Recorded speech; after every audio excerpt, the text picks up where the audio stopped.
Hello team, welcome to my session on Coffee with Prabh, and today we're going to discuss about CISA Domain 5 2025. Thanks for sharing a great response on Domain 1 to Domain 4 that motivate me to come up with the Domain 5 video.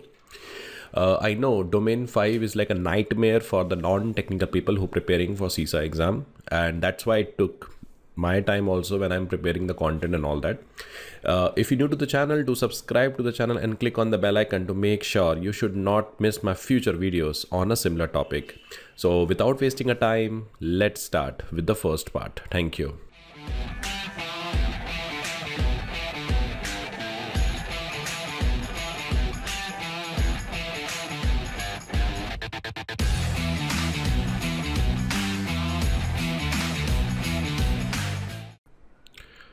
Okay, so when you're talking about domain 5, it is divided in two parts, and we have a part A, information asset security controls, and second is called as a security event and management. So 26% of the content is testable from the domain 5. So approx 39 question we can expect from the domain 5 in the exam. When it comes to domain 4 and when it comes to domain 5, it's very important for you to understand how it works. Example, when we go through the topics, you really need to understand how it works. Then only in the exam, you know where it works. I already explained the same context in the domain 4 video. Let's take an example, DLP. So unless you don't know what is DLP, you don't know where to place DLP. What is the risk associated with the DLP? And it's a common logic, to identify the risk, identify the threat, identify the vulnerability against any kind of an object. You should know first how things works. That is why in this video, I'm going to deep dive in that way only, like how things works in technology, and then we'll discuss about the audit perspective. So if you're preparing for the domain 5, especially give more attention to the cloud and virtualization environment, very, very important. Network security, endpoint security, physical environment control, very important. Data loss prevention, data encryption. I will refer you my old cryptography video, that is enough. And the second part of the video talk about the security event management, where we talk about the awareness and training, information system attack methods, security tools, security incident response methodology, and evidence collection and forensics. So all are basically important when it comes to the domain 5. And sorry for my throat, so I have a throat pain, so but my ethics want me to allow to stop this, so I have to complete this because there is a lot of people are preparing for this exam, so I have to record this. So please bear with my voice because I'm more concerned about you, and because I don't want to get this delay more, because a lot of people are preparing for this exam. So let's get started with the part A first. So the part A we talk about is information asset security and control, which is a foundation. Now when you're talking about information assets, now asset can be tangible also and it can be intangible also, right? We just discussed. So when we're talking about assets, so asset is two type. One is called as a tangible asset and one is called as a intangible assets. So when I say tangible assets are something which is physically touched. Let's say example, this is my laptop. This is my tangible assets, and the data in the laptop is basically intangible. So, so when I say information asset security, it means the information and assets required security. Now we have a two type of security.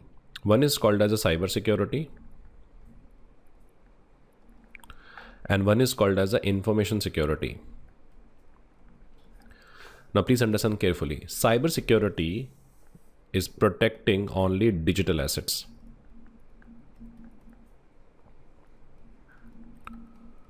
And information security protect all type of assets.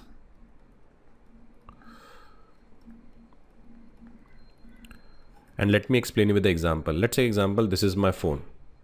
Okay, this is my phone. So I have WhatsApp, I have a Gmail, I have a mail form, and I have another app, okay, Telegram. So when I basically open the WhatsApp, I can see my messages and all that. I want to make sure this message is only read by me. So I protect the WhatsApp with the PIN. So PIN is a digital control protecting the digital assets. That is called cyber. But when I place this phone in a physical locker, physical locker. I lock with the physical key. I also told the security guard no one should be able to open the locker. So it means I implemented a physical controls. I introduce a process. So I introduce a multiple type of control to protect this asset. So that become a information security. So cyber security protect digital assets, whereas information security protect all type of assets. Is it clear? So you can say like that cyber security is a subset of the information security. So information security is basically the umbrella. Now, when I'm implementing information security, so let's say example, this is my information. I want to apply information security on this information. So when I say I'm implementing information security, what is the meaning of information security? Because my outcome is to maintain the confidentiality of this information, integrity of the information, and most important, availability of the information. So let's understand the example. So we have a system A and here we have a system B. This is the set of data we have. And I want to make sure this data only read by A and only read by B. So data is protected with the pin, which is only shared with A and only shared with B. So when A send this data to B, when B receive the data, B basically apply the same pin to read the data. So that is basically called as a confidentiality. If this information is disclosed third person, then it is a breach of confidentiality, because here my goal is to make sure this data will be read by A or by B. Because it is confidential, I want to maintain the confidentiality because the set of information is very sensitive in nature. It is same like when you go to the bank, you enter your net banking username and password. So by this, the bank ensure that this data can only read by you. But if tomorrow your bank statement is disclosed to the third party, will you be happy? No, it's a breach of confidentiality. Second is called as a integrity. Integrity mean, so we have a system A and we have a system B. Okay, so this is the data we have. A want to give an assurance that he want to send the same state of data to B. So he generate the hash value for that and send it to the B. And he told the B, when you download the data, check the hash. If he found the same hash, it means it is the same state of data I have offered. So here is a technology who ensure the same state of data should be delivered. Right now I'm using this video, I'm uploading on YouTube. So YouTube ensure I'll make sure the YouTube upload the same state of content, because I don't want you to see some wrong content which create a wrong decision. So in the financial industry, integrity play a very important role, because one minor error in the transaction can impact the market. And the third is basically called as availability. So as a team, we make sure the data must be available whenever it required. So that is called as availability. So e-commerce business and all that, they focus on that. So when I say information asset protections, ensure the confidentiality of a data, ensure there should not be unauthorized modification, and data must be available whenever it required. You can take an example of your friends. Okay, you share your secret with your friends, right? With this trust, he will not share with anyone. If he share, then it's a break of confidentiality. It's a breach of confidentiality. You're asking for some advice and they're giving you wrong information. Will you trust him again? No, it's a question of integrity. Then one day he's told, okay, don't worry, if any issue happen, call me. We called, you is not available. It's a breach of availability. So we ensure when we creating a friendship and all that, we expecting this is the minimum thing, that he maintain my confidentiality, integrity and availability. And that is why it is the most important part of the governance and management. And in this section, we also going to discuss about lot of areas about how we can have a physical controls, how we can have a technical controls, how we can have validations. Everything is need to be covered, in this particular section. So that's something you need to check. So in order to start information security process in the organization, we need first policy. Policy is actually you can say a foundation for a information security governance. I already explained that in a domain 2 and domain 3, like every organization has a vision and mission. Based on that, the organization create their strategy. Okay. Based on the organization strategy, we create a IT strategy. And then we basically create an information security strategy. This information security strategy ensure that the system should be protected and we can able to create the value for the organization. But to starting of the information security in the organization, we need an information security policy, because information security policy talk about why we need this. Is it clear? So the purpose of creating a information asset security policies, procedure, guideline, I'm going to cover, okay, each and everything I'm going to cover in detail. What is policy, what is procedure, don't worry, I will not leave you like that. So the purpose of creating a information asset security policies and all that, because it provide the basis for information, maintain the effective information security operations. It providing directives, by having a policy, it give you clarity why we exist as an information security team. And when auditor come for an audit and he want to audit the information security governance, the policy, the procedures, the guidelines are the starting factor to check the relevance of the governance, timeliness of the governance, and adequacy of the governance. So information security policy prepared by the information security consultant, and it is reviewed and approved by the board or senior management. Is it clear? It does not mean, okay, I will create the policy and I myself is basically approve the policy. That cannot be done here. So I am the consultant who create a policy and it is basically approved by the management. And that is how the policy is basically implement. And that is the approach called top-down approach. So let's understand what are the components we have in the policy. The first is called as a policy. See, always remember, policy is always strategic in nature. I repeat, policy is always strategic in nature. Okay. It is the intention. It is the statements come from the management. Let's take an example. We have a regulatory requirement to have a information security. We have a business requirement to have a information security, and we have a strategy requirement to have a information security. So here as a CEO or as a board, they have a wish that people who working in their organization, whether people are there, process are there, technology they are, so they wish that they should comply with the regulatory, business, and their other requirement. That is where the policy is always the first statement, because by complying with the policy, you automatically complying with the legal regulatory requirement or the business requirement. That's why the policy is the foundation step for any governance. So let's take an example. CEO or senior management has a wish. Hey guys, every system must be protected with the password. So policy is a very high level statement of the management that shows their intention. Is it clear? So I'm just giving example is, hey guys, every system must be protected with a password. It's a very high level statement I said. So when I disclose, when I reveal this statement, the first question is basically ask, okay, I understand we need a password, but what is the criteria of a good password? So we defined, okay, sorry, it should be 8-character password. So that become a uniform across the organization. Here, I'm not talking about ISO 27001. I'm talking about standard as an English word. Okay, we got a directive that we need a password, but what is the criteria for a good password? So we said 8 characters should be common across the organization. Okay, fine. How to create that? Go to start, setting, windows and all that. That is called as a procedure. Make sure password should not use family name and all that. That is called as a guideline. But sometimes what happened, we also introduce a baseline. Baseline is like a minimum level of control we need in the password. Let's take example. I say minimum 1 alpha, 1 numeric, 1 special character should be there. It should not go below that. So that's a benchmark we have to set. So that is called as a baseline, which can be modified depending upon the department to department. So policy is always strategic in nature. Standard is something tactical in nature, and procedure basically operational in nature. So in more layman term, you can say policy talk about why we need that. Standard talk about what is required, and procedure talk about how we do that. So here we have taken one example just for your clarity. If you can see here, policy say that high level statement of management intent regarding a password security. So management release a statement is all user must maintain strong password to protect the organization assets.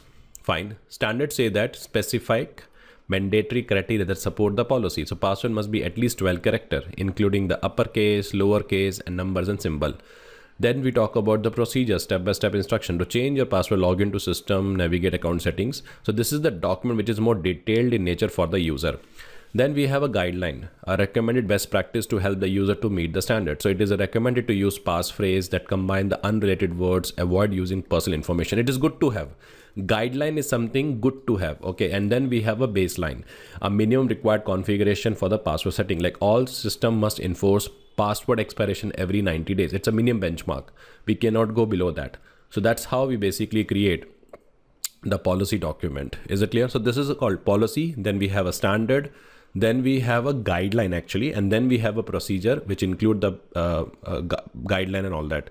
So first is policy, then standard, then baseline, then guideline, and then final we have a procedure that we published on the portal. So now question is basically what should be the key element of policy. So policy define the boundary. So let's say example, I have a policy for a India region. So when I'm defining a policy, in the policy I have to add scope. In the policy I have to add the scope authority. Okay, authority mean management. So policy normally have a three important data: mission and vision, then policy statement. Like say every system should be protect with the password. So that's a policy statement. This policy is applicable for the India companies. So that's called as a scope. And then we talk about the authority, like policy is important and senior management is very concerned about that. So it's a senior management statement comes into this particular requirement. Is it clear? So here we define the boundary, information locations, access control, storage and handling specification. So policy statement clearly define the organization approach and specify the operation environment, relevant laws and regulation, because policy is a starting factor to comply with any external requirement, and policy the best document by which you can bring everyone on the same page. So objective of introducing policy is that we should achieve the specific, measurable, achievable, realistic and time-bound objectives. And the key security objective is confidentiality, which ensure the information is strictly accessible to authorized people. Then we talk about the integrity, to ensure information is reliable, accurate. And third is basically called as availability. Now question is basically, what are the other key elements of policy? See, the policy talk about the guidance. Okay. Policy talk about the monitoring. Okay. Policy should address the governance. Governance mean commitment from the top management, because having a policy, it means there's a commitment from the management already there. And by having a policy, you can try to comply with the legal regulatory requirement. So when we're talking about the policy effectiveness, this is the very important slide. Okay. So when I say, when auditor come for an audit and he want to audit information security policy, so ideally what should he look for? Understood? Because when he come for the audit and all that, he should look for some important metrics, right? So make sure the policies, when auditor come for the policies audit and all that, he has to ensure some of the parameters, that it should be clearly defined, it should be consistently maintained, and it should be effectively implemented. So this is the characteristics they will check when they audit the policies. So the first important thing is that executive support. See, without senior management support, you can't implement the policy in the organization. That you need to understand. Without senior management support, you can't implement the policy in the organization.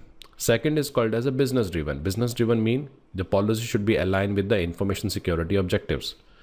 Okay, which is directly with business goals. So we have to regularly evaluate the need to ensure your policies align with the business objective. Third is policy should be straightforward. It should be very simple and designed as a reference accessible to all the organization members. The most important part is your policy should cover all the business functions and include the specific policy for the various organization activities. It should be accessible to everyone. So it is easy to access by all the member, and we need to publish on an intranet portal. We used to have an intranet portal. What is intranet portal mean? Your internal portal. The policy reflect the strategic nature, because policy is a long-term plan. So policy should be strategic, long-term, future focus, and typically extended for a year. So policy default need to be reviewed annually. Another important thing I missed here is the policy should have reflect the professional approach. You need to maintain the professionalism, clarity, seriousness. You need to reinforce the organization commitment, importance. That's why when we publish the policy, your policy statement is very important. Like, you should talk about why introduce a policy. Let's take example. Information security is very important for our business, and that is why we're introducing a security policy. So you're giving a why in your policy, right? So that's why the policy should have this professional approach. You need to also clearly state the penalties for non-compliance, because it helps to cultivate the security compliance rules within the organization and also build the security culture. Policy is flexible. Now let's say example, before COVID, when you apply for a work from home, so they say, no, it is against the governance and all that. But now post COVID, when you're applying for work from home, they give you the approval, because they will assess the non-compliance. Okay, if he work from home, what is the impact? If he work from office, what is the impact? If he work from office, he might bring COVID, or she might bring COVID for others.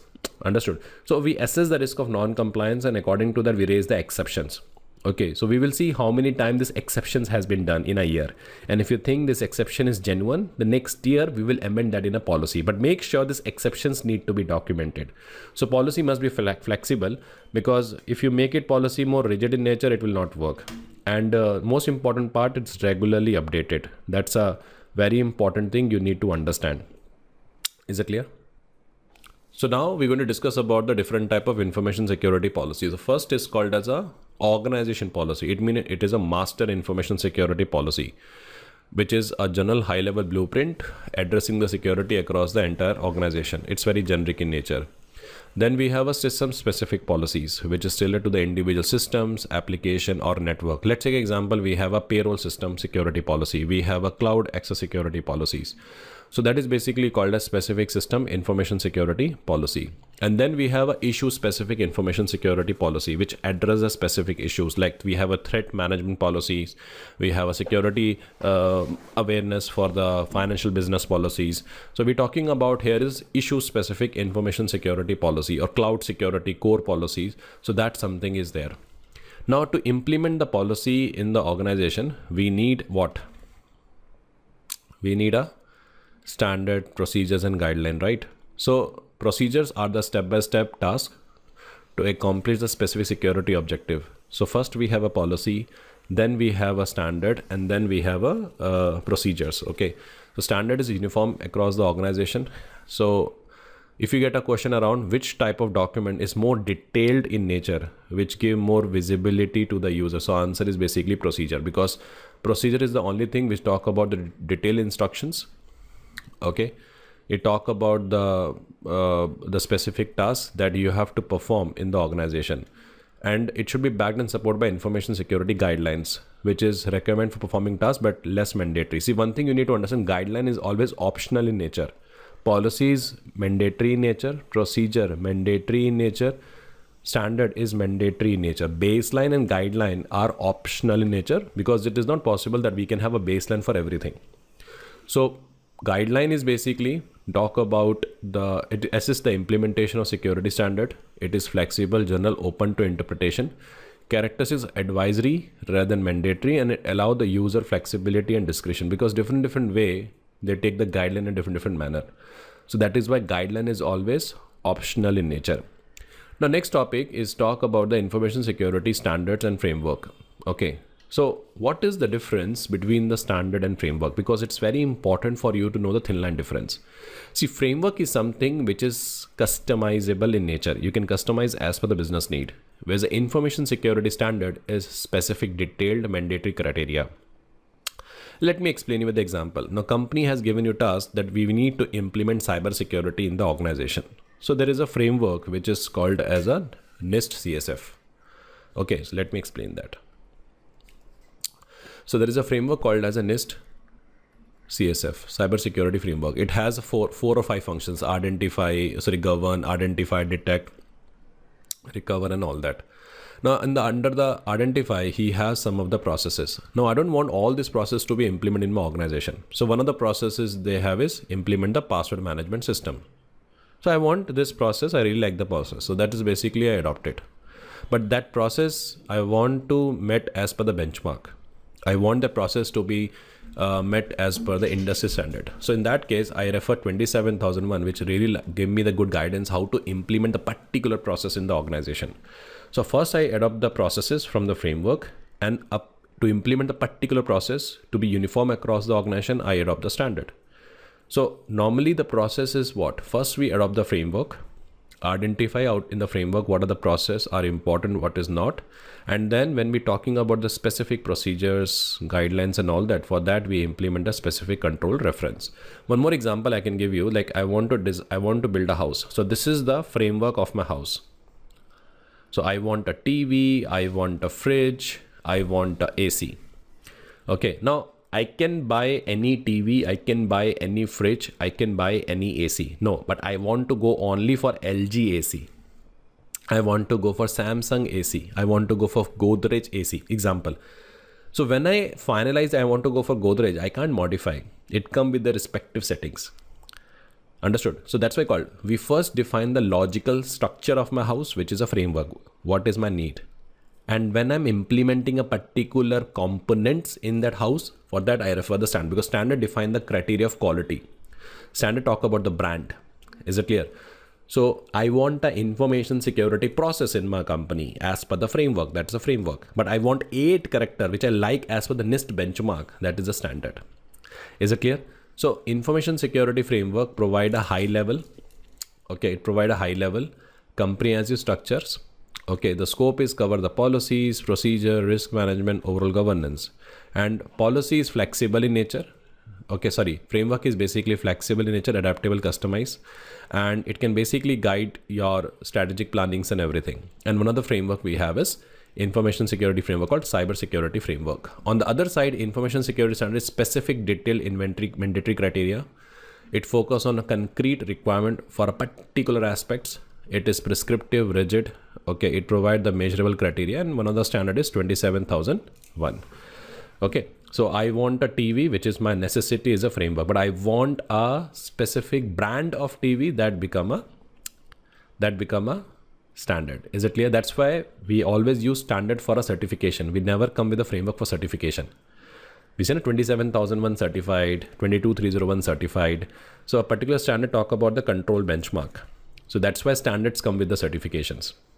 So when you implementing information security in the organization, it starts with the cybersecurity framework only, because framework is provide you the uniformity.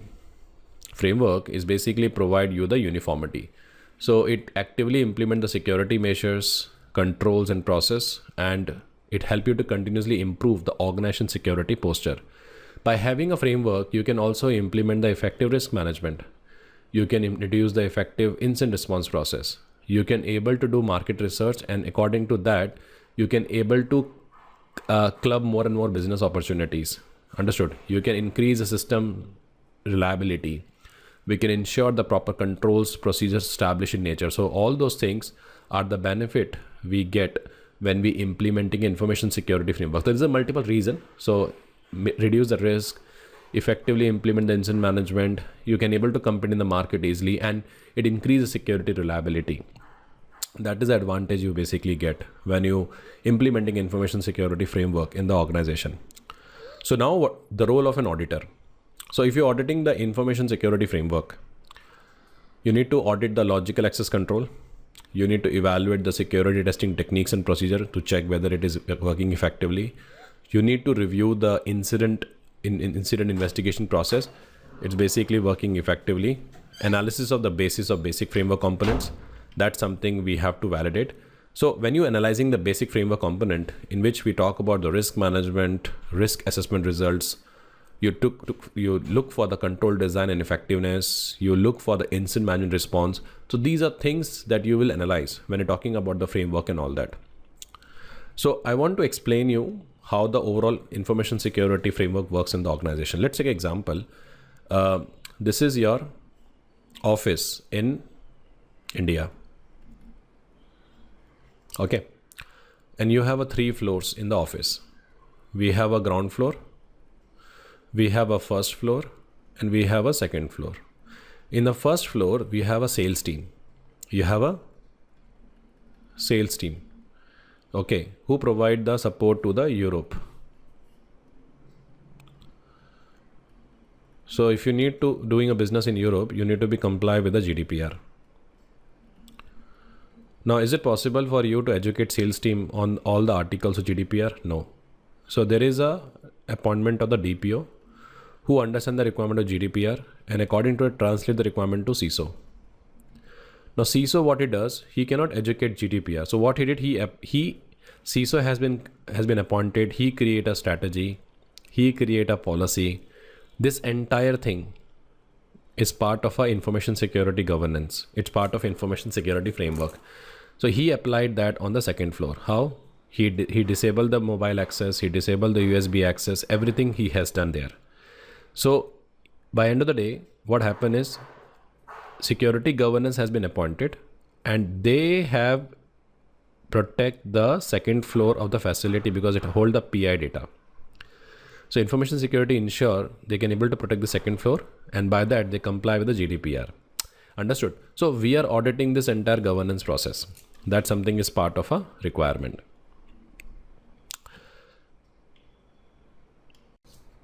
Okay, so next topic we have is controls, and actually in domain 5 we're talking about a lot of around physical controls, because people safety is the first thing and physical protection is also very important.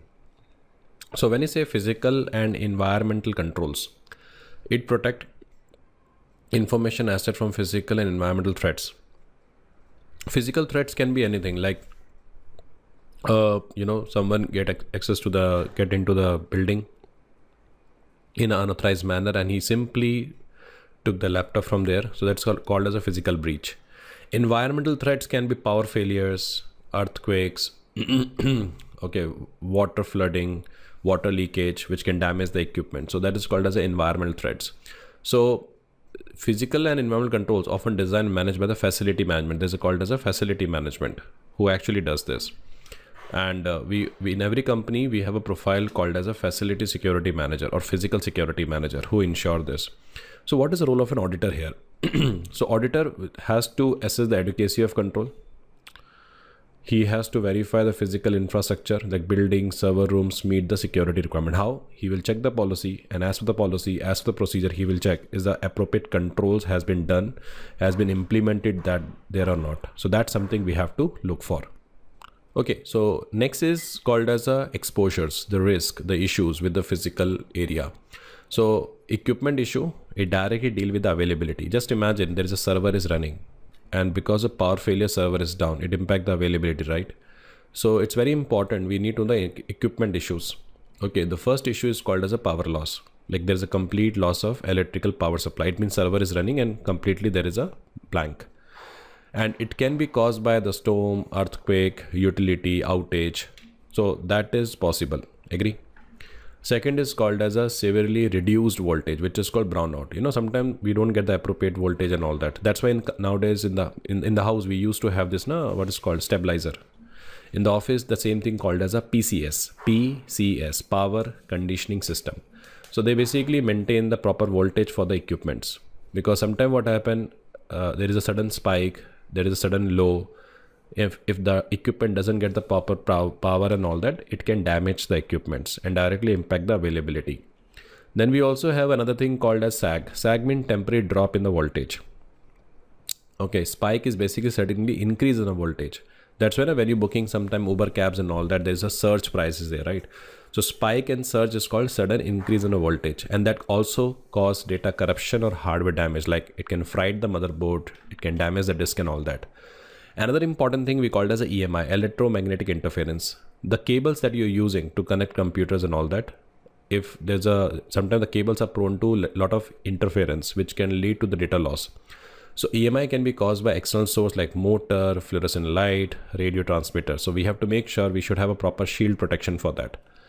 And if you're looking for the interruptions of light and all that, so we can use UPS, because sometimes when there is a momentary disruptions to the power and network connectivity, it take time to restart the server, right? So we have to make sure we should use UPS device and all that to handle such kind of inputs. That's something we have to look. Okay, so next is called as the access control or alarm control panels. See, if any fire occur, any smoke is there, we need sensors. So the first is called as a fire alarm and heat smoke detector. So we always recommend that this smoke detector should be placed strategically in the facility. Okay, if it's not placed properly, so even it is there, it will not be in use. So it should be strategically placed and regularly tested. This is the exam question. Okay. Second is it should be work in such a way that it should give early warning to mitigate as early as possible. So your alarms should work in such a way that it should give the indicator alarm as early as possible. It give the warning also as early as possible. Second is alarm system we have for unauthorized access. So we have to make sure alarm system will be only accessed by the authorized people.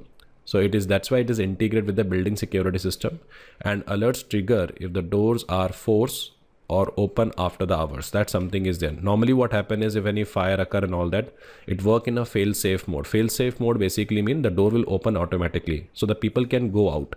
But let's say example, this is my data center and this is the door. So if someone coming from outside, the door will be freezed. No one can go inside. But if someone stuck inside, the door will be opened manually. So we have to define in such a way that it should provide the physical security. Next is fire suppression system. If any fire occur, we need to reduce that fire. We need to suppress the fire. Suppression is a part of corrective control. If fire occur, we have a corrective control to suppress the fire. So we are using gas-based, we are using water-based system. Definitely we can't use water-based suppression system in the data center, because it can damage the equipment. So we're using a gas, but we cannot simply use any gas. Okay. So if you remember from CISA exam perspective, FM200 is an approved one, because because gas is introduced to suppress the oxygen, because oxygen basically help to increase the fire and all that. So by having this kind of a gas suppression system, it can suppress the oxygen, so by which we can reduce the fire. But sometimes if I use any random gas and all that, and if people are there, they will also inhale this. So in the past, it has happened like most of the people have died because of that. That's why we have to use approved gas suppression system. So halon is a dangerous one, and FM200 is basically the approved one. So, and we have to make sure the equipments that we are using, it do not damage and all that. And according to that, we have to use. That something is the best practice we follow. Second is that we need to have a physical marker for safety. So we need to have a ceiling, tiles or raised floors that are removed should be marked to avoid the confusion. So that something is very important for us. So as an auditor, I repeat, as an auditor, what is my take here? So first is verify the physical safeguard, like is the locks, CCTV, restricted access, man traps are working effectively. Man traps are basically like gates which ensure to prevent the piggybacking and tailgating. Tailgating mean I'm on the phone, I punched my card, someone followed me without my consent. That is called as a tailgating. Piggybacking is normally visitor access and all that, but we should have a proper control there. Second is we need to check the HVAC, heat, ventilation, air conditioning, to ensure the optimal condition for IT equipment like AC that you see in the facility, that's called HVAC. So we need to provide the proper cooling to data center, because if it's not proper cooled, data center will not work effectively. Next is we basically talk about review the power supply redundancy. Make sure we get a power supply from 2 different units. If one unit is down, we can get from other. So we can have a UPS, we can have a backup generator. UPS provide me a temporary solution, backup generator providing me a longer stable solution, because I can control the backup generator depending upon the fuel, how much I used. Then we also need to assess the fire suppression mechanisms and their impact on critical assets. And we also need to evaluate the environmental monitoring system to check whether they're providing an adequate temperature, maintaining a humidity and EMI detection, because excessive humidity create a moisture, and moisture will damage the equipment. So these are things that we have to check when you're talking about auditor from a physical security point of view. Exactly. So I have a detailed slide for this. If you can see, you need to place just the detectors. Again, I'm sharing this point because it's important. So you need to strategically place the things we already discussed. Regular testing maintenance is crucial, just to check whether it is working effectively. Fire extinguishers located near critical equipments and exit areas, and staff should be trained on the proper usage. Wet, so we have a sprinkler systems, you have seen the pipes and all that. So we have wet pipe, a pipe with full of water, but we should not prefer this in data center. We should prefer a gas based system, which can be FM200, HFC. These are basically as an approved, it minimizes the damage to electronic equipments. Halon is a very dangerous, so we use water-based suppression system where it possible. Ensure regularly inspect your systems and all that. Inspect the fire department. Ensure compliance with local fire codes. Include testing system functionality. You have to check when was the last has been tested, and make sure your power off switch is working effectively. That something is part of a requirement. Now, when it comes to the power supply backup, UPS is required, which protect against the sag, spikes, short-term outage, because UPS providing a continuous power supply, and it's typically support the critical equipment. So UPS equal to critical equipments. Backup generator need a routine test because it can help you with the extended stability. And power lead from a substation, so it should be protect and possible redundant should be there, and we need to avoid the single point of failure. So we should have, if you take example in India, we have a 2 substation, northeast and southeast. So same like in the data center, we need a power substations. Okay, so we get a power from 2 different units. If one is down from other station, we can able to continue. We need to have a minimum redundant ISP connection and redundant power conditions, because power connections and redundant internet connection is important for our data centers. So that is the reason we need to look for. So that's why we say it should be protect, and we need to have a possible redundant connections, and we need to avoid a single point of failure. Another important thing we actually consider is the environmental factor. What is that? So let's understand that also. Like, we need to maintain the optimal condition to prevent overheating, because excessive heat will impact the hardware performance. We monitor using a sensor. So whenever there's a change in the temperature, there should be a sensor. We detect that. We should have a proper controls for EMI and RFI, because it lead to the data loss. So we need to use some kind of a shield equipments, and we can keep the high EMI device away from our critical systems. Position servers and key infrastructure above the known flood levels. That's why we prefer to have a data center on the middle of the floor, neither in the ground floor, neither in the top floors. And make sure you can regularly inspect your leaks for the pipes and all that, because it can damage the equipments. That's the reason. Now, next is we're talking about the core security access controls. We need to have a badges by which we can able to identify who is authorized and all that. We can have a man traps or turnstiles. Both are approximately the same, which is used in a high security zones.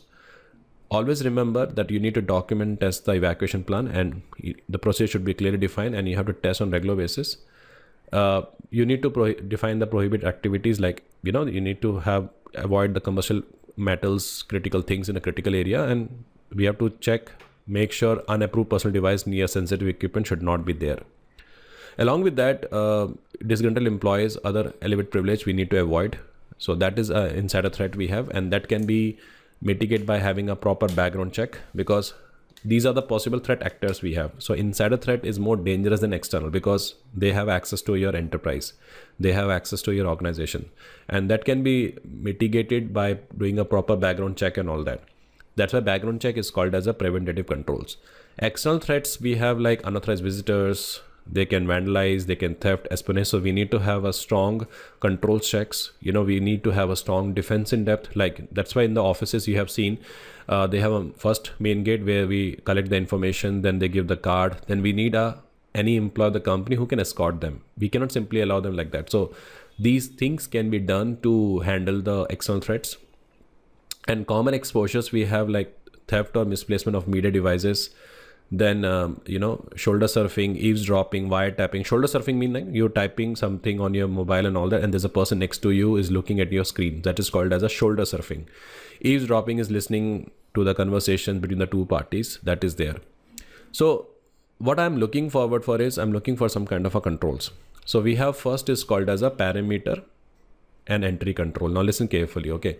So we need to have a restricted entry point. So we need to limit the external access.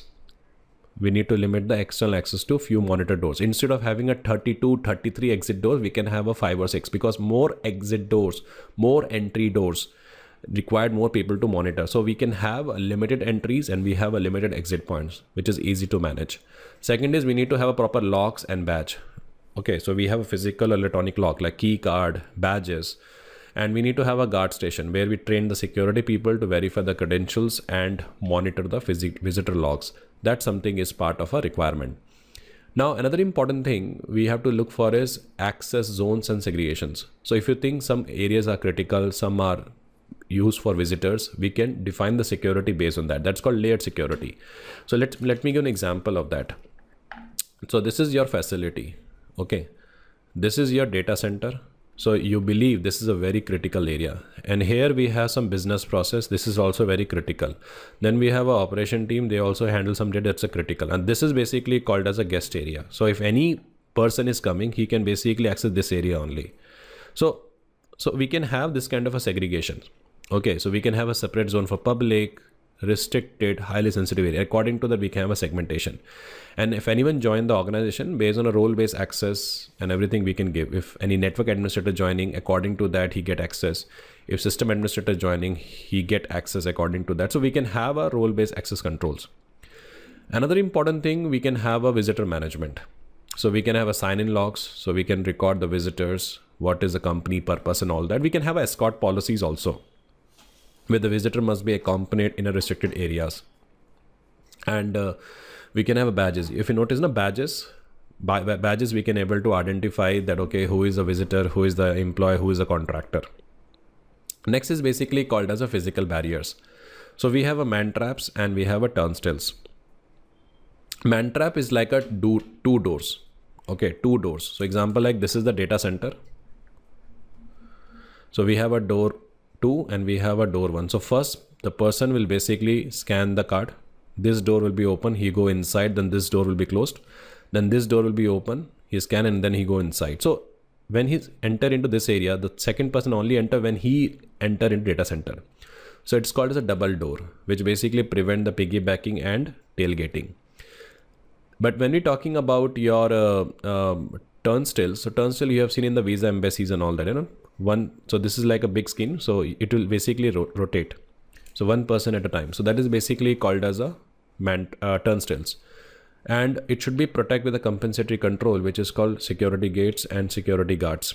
Okay, so that something is there. Who is the weakest link in the organization? People. So we need to have a proper awareness training, how the employee should not hold doors open for unknown reasons or unknown persons. So that's something we can look for. Along with that, CCTVs are there to monitor the high risk area. Alarm systems are there. And we have a motion sensors which detect the movement in the restricted zones. That's something we can look for. Device protection is also important because you carrying a laptop, tablets, remote media. So it should be locked or should be physically secure. So if you get any question in the exam which talk about most effective security or most effective data security in the laptop, tablet, so answer is encryption. So whenever you're keeping the sensitive data in the laptop or tablets or removable media, it should be encrypted. Why? Because in worst case, if it's stolen, still the person cannot able to read the data. So data encryption is the most effective solution in the case of portable equipments. When you're talking about network devices, it should have a router, LAN cable, server rack. It should be prevent from tampering. We also check the compliance parameter, like we have a periodic audits where we check the logs, badges has been given properly. We check the footage. Employee must understand about the policy for handling visitors and securing the area. And we need to have a proper incident response process where we have a procedure in place for security, breaches and all that. To handle the internal insider threats, disgruntled or careless employees with the authorized access we have. So we need to do the proper monitoring for that. External intruders can be hackers. They do the social engineerings to bypass the controls. So we need to do the training properly for that. And environmental risks like physical damage from fire, flood, power issues can expose system if not well protected. So make sure we should properly validate the parameters. See, when we're talking about man traps, okay, so there's a 2 doors, which is often in the room. So second door does not open until the first door is closed. This is the question. So what is the purpose? So it intended to prevent more than one person from entering at a time, and it reduce the piggybacking, tailgating. So any question in the exam talking on most effective control for piggybacking and tailgating, answer is basically man trap. That's the point you need to remember. Second is organization may rely on the contract people for cleaning and all that, but make sure it should be have a proper contract. And this approach may not improve the physical security, but can limit the financial exposure if contract include the proper screening.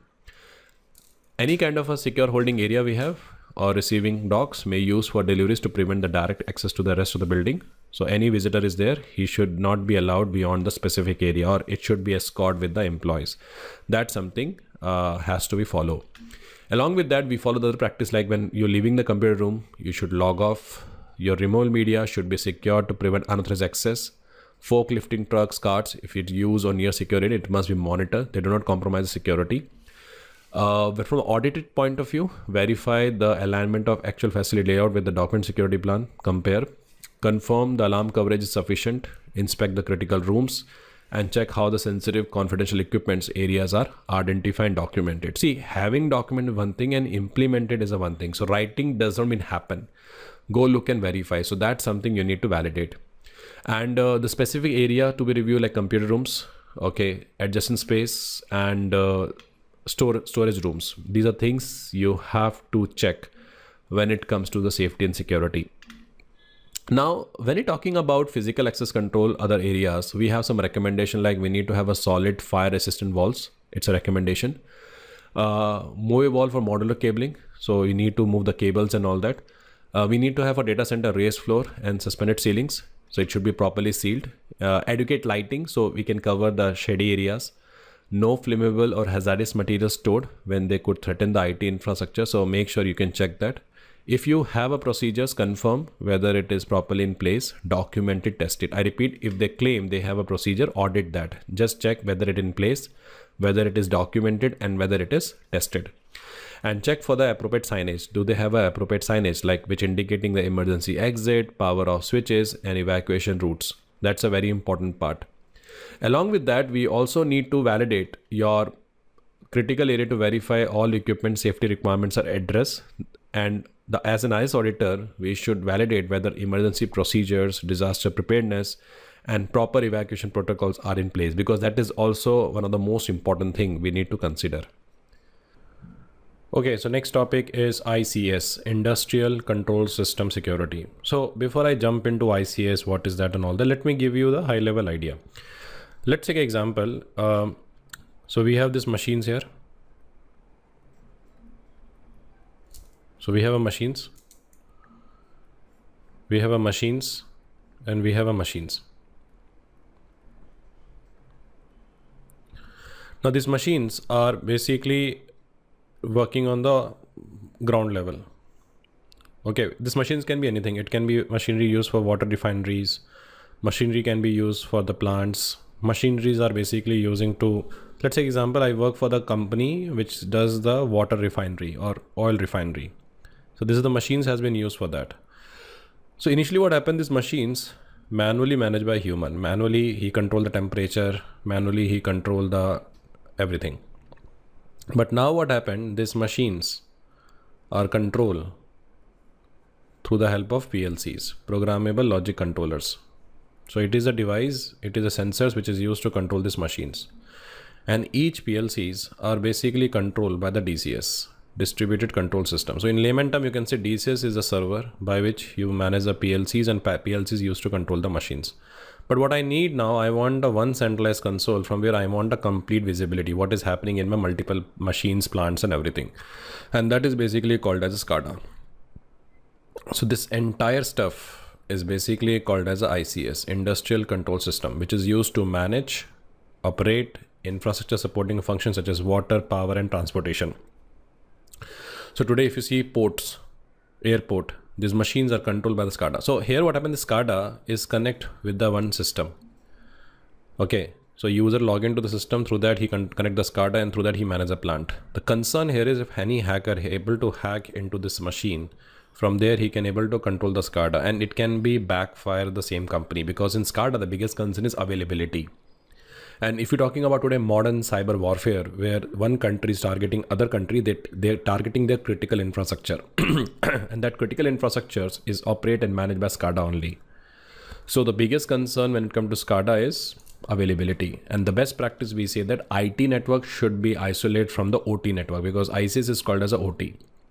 So we have some risk like connectivity between the ICs and corporate network. So make sure there should be a clear air gap in physical segregation should be there. When we purchase the SCADA systems and all that, sometimes they configure with the malware. So ICS may have embedded softwares that could be improperly configured. Third is the network connection to ICS need to be carefully need to be reviewed to ensure the remote access or communication channel do not create a vulnerability, because if you hack the SCADA network, you compromise the entire network. So that something is there. So we have some risk factor like poor security postures, where the IC securities are sometimes weaker than typical IT security measures. Third parties, vendors might introduce changes, not closely monitor. ICS infrastructure program may not align with the specific laws, regulations, which creating a legal, because there is no proper parameters we have for that. So the best practice is maintain the complete record of ICS devices, what we have. Patch management, apply the security patches when appropriately balanced the need for availability, because when you're deploying the patch, it demands the downtime. So we have to balance when to do and when to ignore. Network segmentation, if you get any question in the exam, the most effective control is your OT network should be isolated from the IT network. So now what happens is, if this is basically your OT. Okay, so this is basically my OT. This is server. So by which we manage this entire thing. So this should be isolated from the IT network. So they should be clear. So we need to have a proper network segmentations where we can separate the ICS network from the general IT network, reducing the personals and everything. That something is part of a requirement. And that is a best practice. And the last but not the least, we talk about the secure remote access. So we need to implement the secure protocols and authentication to protect the ICS operation conduct remotely. So but along with that, we also have other factors like physical security. So overall ICS network, okay, because as ICS assets may be geographically dispersed, So it required encryption for data store and transmit offsite. So that physical security is required. Proper documentation is required, because tomorrow if you want to upgrade and all that, with the documentation, we can do that. And more important, we need a continuous monitoring just to make sure because we need to ensure it should detect unauthorized changes or potential compromise promptly. So these are some best practices we have that we basically follow. So next topic we have is identity and access management. So identity access management focus on controlling how the users or process are identified and how access rights are being granted. We have some terminologies that we use in IAM. So let's understand that. So first is called as a subject, and second is called as an object. So what is subject? What is object? Let's say example, this is my user. Okay, and this is my web server. So user want to connect with the website.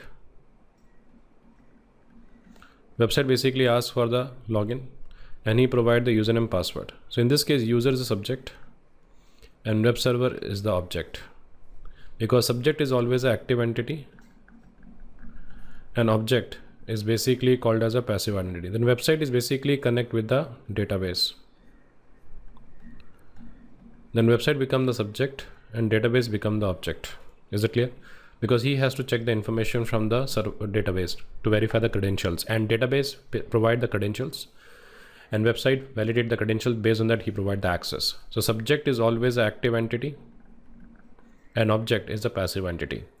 But in the IAM, we also have other thing called identification, authentication, authorization. So let's understand the example. We're taking the same example here. When a user try to access, it asks for the username password. So you get this kind of a page with say username and password. Is it clear? So you get a requirement called username and you get a requirement for password. So you enter the username and you enter the password. So when you enter the username, we verify this ID is in database or not. That is called as identification. So process of claiming an identity is called as identification, because when you enter username in a Gmail, so if you open Gmail login page, you enter the email ID first, right? So we verify your email ID is valid or not. So that is called as identification. Or when you go to airport, you say, hey, my name is Prabh. So you check, the people will check your name in the passenger list. That is called identification. Second is called authentication. Authentication means the username that you provide is the same person who claimed to be. So we verify the subject claimed identity is valid through the help of password, token, or biometric. Same like, when you go to airport, say, hey, my name is Prabh. So they will see your name in the passenger list. Yes, I can see your name in the passenger list. Could you please confirm your ID? By which we can able to check, is it the same person who claimed to be? Same like when you enter the username in the Gmail login page, they just need to verify, is it the same person who claimed to be? So if you own this ID, enter the password, something you know. So that is called as an authentication. And third is called as authorization. Authorization basically determining what subject can do or access once the authenticated, where we're granting a permission based on the roles. Same like you got the seat number 37. So that seat number 37 is basically for you in the plane. So that is called as an authorization. Is it clear? You log in to check your mailbox only. That is an authorization. So your access control is part of the authorization. So your name is identification. You show your ID, passport and all that. That is called authentication. Based on that, they give you a seat number, which is called as authorization.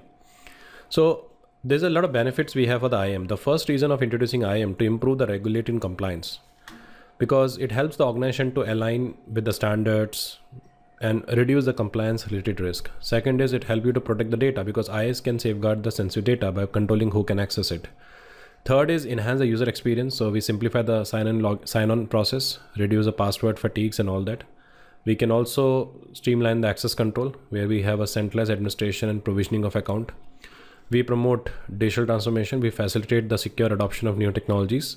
And we can also improve the productivity, where we have a signing on, allow quick access to multiple resource, reducing downtime and all that. So we have a first called improve regulatory compliance. Second is protect the data. Third is simplify the sign-on process, centralized administrations, facilitate the secure adoption, and more important, improve the productivity. So these are the multiple benefits we have for the IAM that we need to consider. So the question is, what is a process? What is a life cycle? What is the life cycle of IAM? It means when any user we create, from user creation to deletion, what is the complete life cycle we follow? So first phase is called enrollment and registration. Here we create an account It can be automatic, manual, depending upon the organization. So the stage one is we create an account. We create account. Second is based on an account where we create, once the user is enrolled, the roles are identified. So access requirement, privileges, all are basically assigned based on a user role. So here what happened, I want to ask you one thing. What is the difference between rights versus permission? See, right is something what you own that you can do. And one of the right is to create a folder. But now we have a user B who want to access your folder. So you will give a permission on that. So rights are assigned to a subject. Permissions are assigned to an object. Example, when I create a folder, I give a permission to other user to access my files. So during a role determination, once the user is enrolled, roles are identified, access requirements, and your privilege are assigned based on a role. Third is called provisioning. Provisioning is we grant the appropriate permission. We move the identity from the enrollment into the active status. So all those things is part of a provisioning. Next is basically called as a review.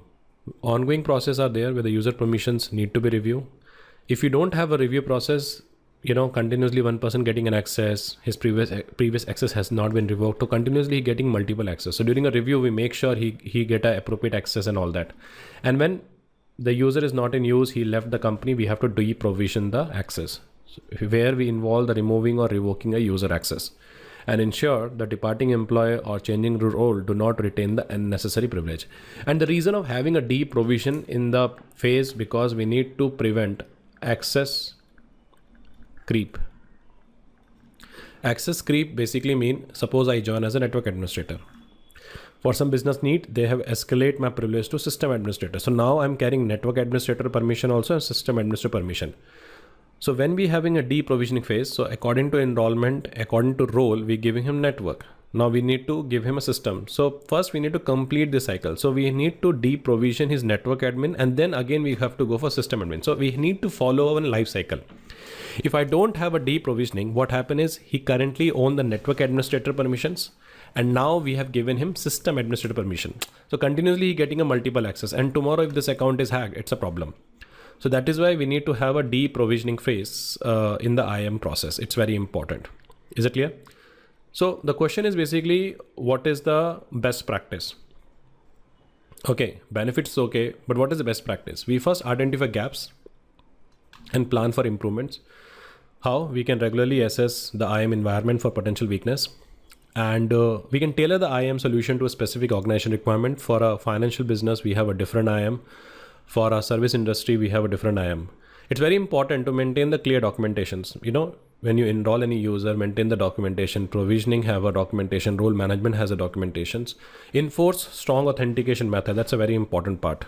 So we use MFA for the critical accounts, and conduct the periodic review where we verify the assigned permissions, remain appropriate for the particular time. That's something we can look for, and it's a good practice actually, if you basically go by the logic.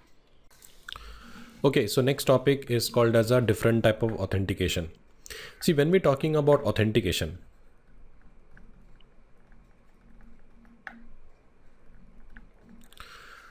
we have a 3 type of authentication overall.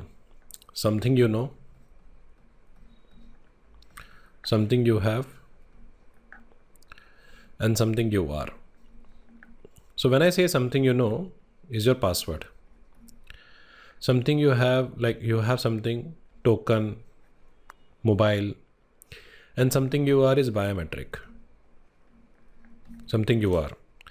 So when we club know with have or have with are, this become a multi-factor authentication. So always remember one thing, single factor is always weaker.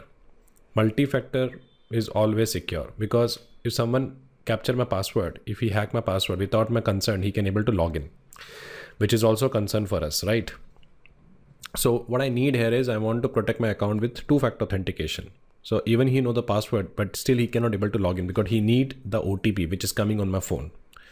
So multi-factor require 2 more factor, and it increases security by combining multiple credential types. But now new concept of authentication we are using is called as adaptive authentication, which is called as a risk-based authentication. Every day you come to office, you log in from your office internet. Every day you try to log in from your house internet. But one day what happened, you will log in from the unknown internet connection, unknown location. So device discovered, or they discovered you log in from the unknown IP. So then it asks for the OTP and all that. That is called as adaptive authentication, which is called as a risk-based authentication. That's why sometimes what happened, you get a notification, right? We have discovered unknown login or unknown locations and all that. It asks for a confirmation. So that is something now enabled in the transactions and all that. And now in the Gmail, this concept is there, which is called as adaptive authentication. One more authentication we have is token-based authentication. Token-based authentication, you receive a token on a mobile, RSA token. So that is called as something you have. So it is the edge authentication required based on a context, which is called location, device, and it may prompt for the stronger factor if risk is higher. We also have another authentication called smart card. Smart card is a kind of a token-based authentication. So today, if you can see ID cards, if you see credit card, it has a chip. So you insert the chip, then it asks for the PIN. So you insert the chip is something you have. Then it prompt for the 4-digit PIN is called as something you know. So that is called a smart card authentication. So any question in the exam talking microprocessor chip, store the credential embedded in the in the card, difficult to counterfeit, then answer is basically smart card authentication. Next time, nowadays what happened is we're using new concept called SSO. Now what is SSO? SSO basically introduced to address the issue which user basically face. What is the issue? So let's say example, we have a 3 application, application 1, application 2 and application 3. So we have a 3 application. So user log into the application 1. So he remember the username and password. So he able to access the application 1. He remember the password of application 2. He remember the password of application. So he has to remember the password of 3 different systems. And every time we are sending a password over the network. So if any attacker is there, he can able to intercept. That is when now we introduce the concept of SSO. You log in once with the particular server and they provide you the token. And based on the token, you can access this. It means you need to log in once. You need to authenticate once. And based on that, you can able to access the resources based on your authorization. And the best example is Gmail. First time when you log into Gmail, it asks for the password. Once you authenticate, it opens the mailbox for you. Fine. From there, you open drive.google.com. Does it ask for the password? No. From there, you try to open any file. Does it ask for the password? No. So that is an example of the single sign-on authentication. So sign in one time, and based on that, you can access multiple resources. So user login once to gain access to the multiple systems. It reduces login prompts, password fatigues, and it improves the administrator ability to manage the user account manually. So that's something is part of the function. We also have a biometric authentication. I'm going to cover in further slides what is biometric. So in biometric, what happened is it basically analyzes the template of a system. So let's say example, this is my scanner. So you place the finger on the scanner. Scanner basically capture the finger, stored in a form of image in a database. So next time when you basically place your finger, they capture that image and compare again the stored image. So by this way they verify. So they rely on the physical and behavioral traits like fingerprint, iris scan, but when you're implementing a biometric, one thing you need to understand is it lead to the user privacy. Not everyone is comfortable for integrating biometrics, especially during a COVID. Not everyone is comfortable to use their fingerprint and hand geometry for the scanner because that's shared with multiple people, right? That's the reason. So biometric is called as something you are. And I'm going to cover in detail biometric in the further slide. But here, when you talk about SSO, one thing you need to remember, the biggest advantage of SSO is reduce the login prompts and improve the administration, because I don't need to manage account for different systems. I need to manage only a single account, because based on an account, you can able to access all the resources.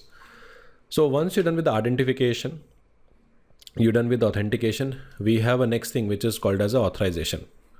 Authorization is also another important thing, because once based on identification and authentication, we have authorization.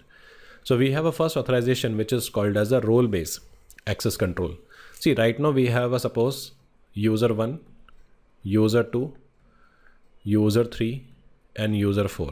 Similar, we have a 400 users. So manually managing each user to the specific file, it has basically become a challenge. So instead of creating 1,000 users, instead of mapping 1,000 users, we can create a 4 group and add the user into that better. Make sense? So now there is a 3 people who join in my Delhi team. There's a 2 people have joined in a system admin team. So we directly add them into system administrator group and we directly assign rights and permission on that group. So now in this folder, I want system administrator to take a backup. You should manage. So instead of adding individually those users, we add this group into this particular folder based on a job functions, and user is added to the group based on a job functions. So I join as a system administrator.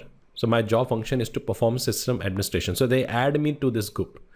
So now this group has been added to this folder. Automatically the permission was inherited to the system administrator. So this is called as a role-based access control. So instead of adding each and every user to the each and every file, which creating a lot of issues, administration issue, we create a role-based access control where we create a group based on a job function. We add a user to the job function, and wherever we need to add, we can add directly group instead of adding a user. So biggest reason of using RBAC is it simplify the management, okay, in terms of user administration, but we have to ensure the roles align with the principle of least privilege. Second is called as a attribute-based access control. Attribute-based access control is the another one. So today, if you notice, instead of giving access based on an individual account, so example, there is a user 1 or there is a group 1, we directly add them to the file 1 or folder 1. So instead of adding based on individual user, individual group, individual file, we add them based on an attribute. Attribute is called as a characteristics. And I will give you one best example of that. So let's take an example. We have a Netflix. I don't know whether notice as a user, when you log in first time, it asks for your registration, your name, fine.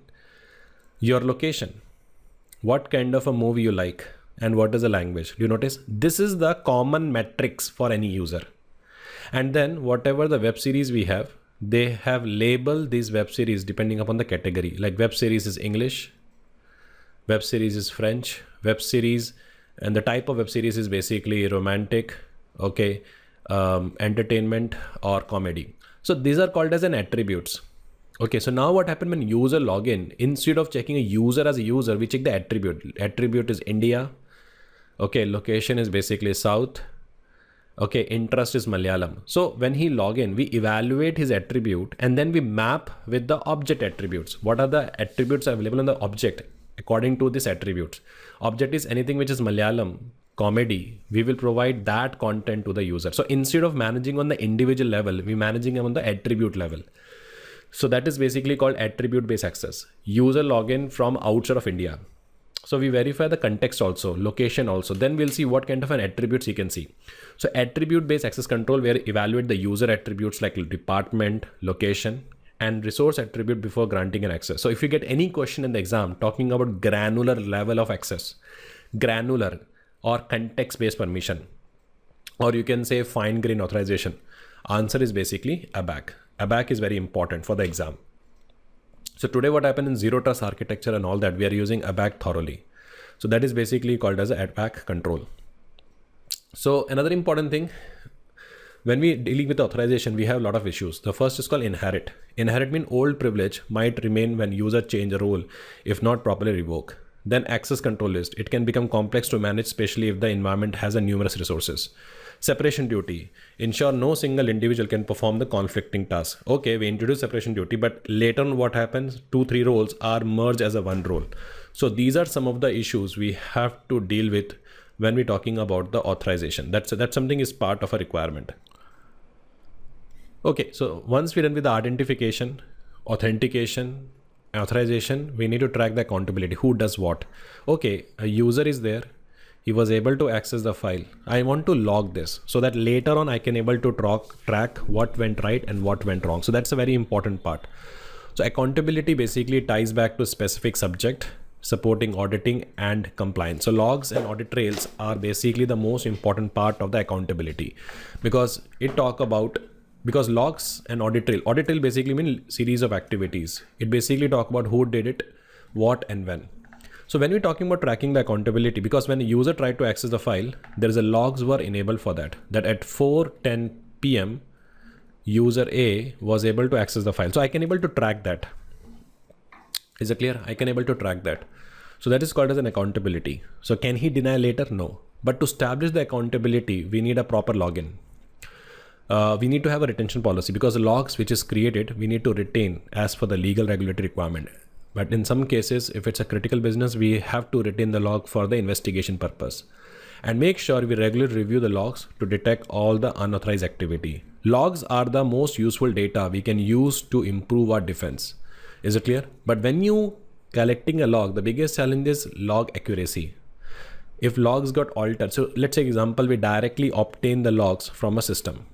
Hypothetical scenario, this is the system we have directly be collecting a log, that's fine. But by collecting with a third party, it means he collected and then he providing, so there is a concern of tamper.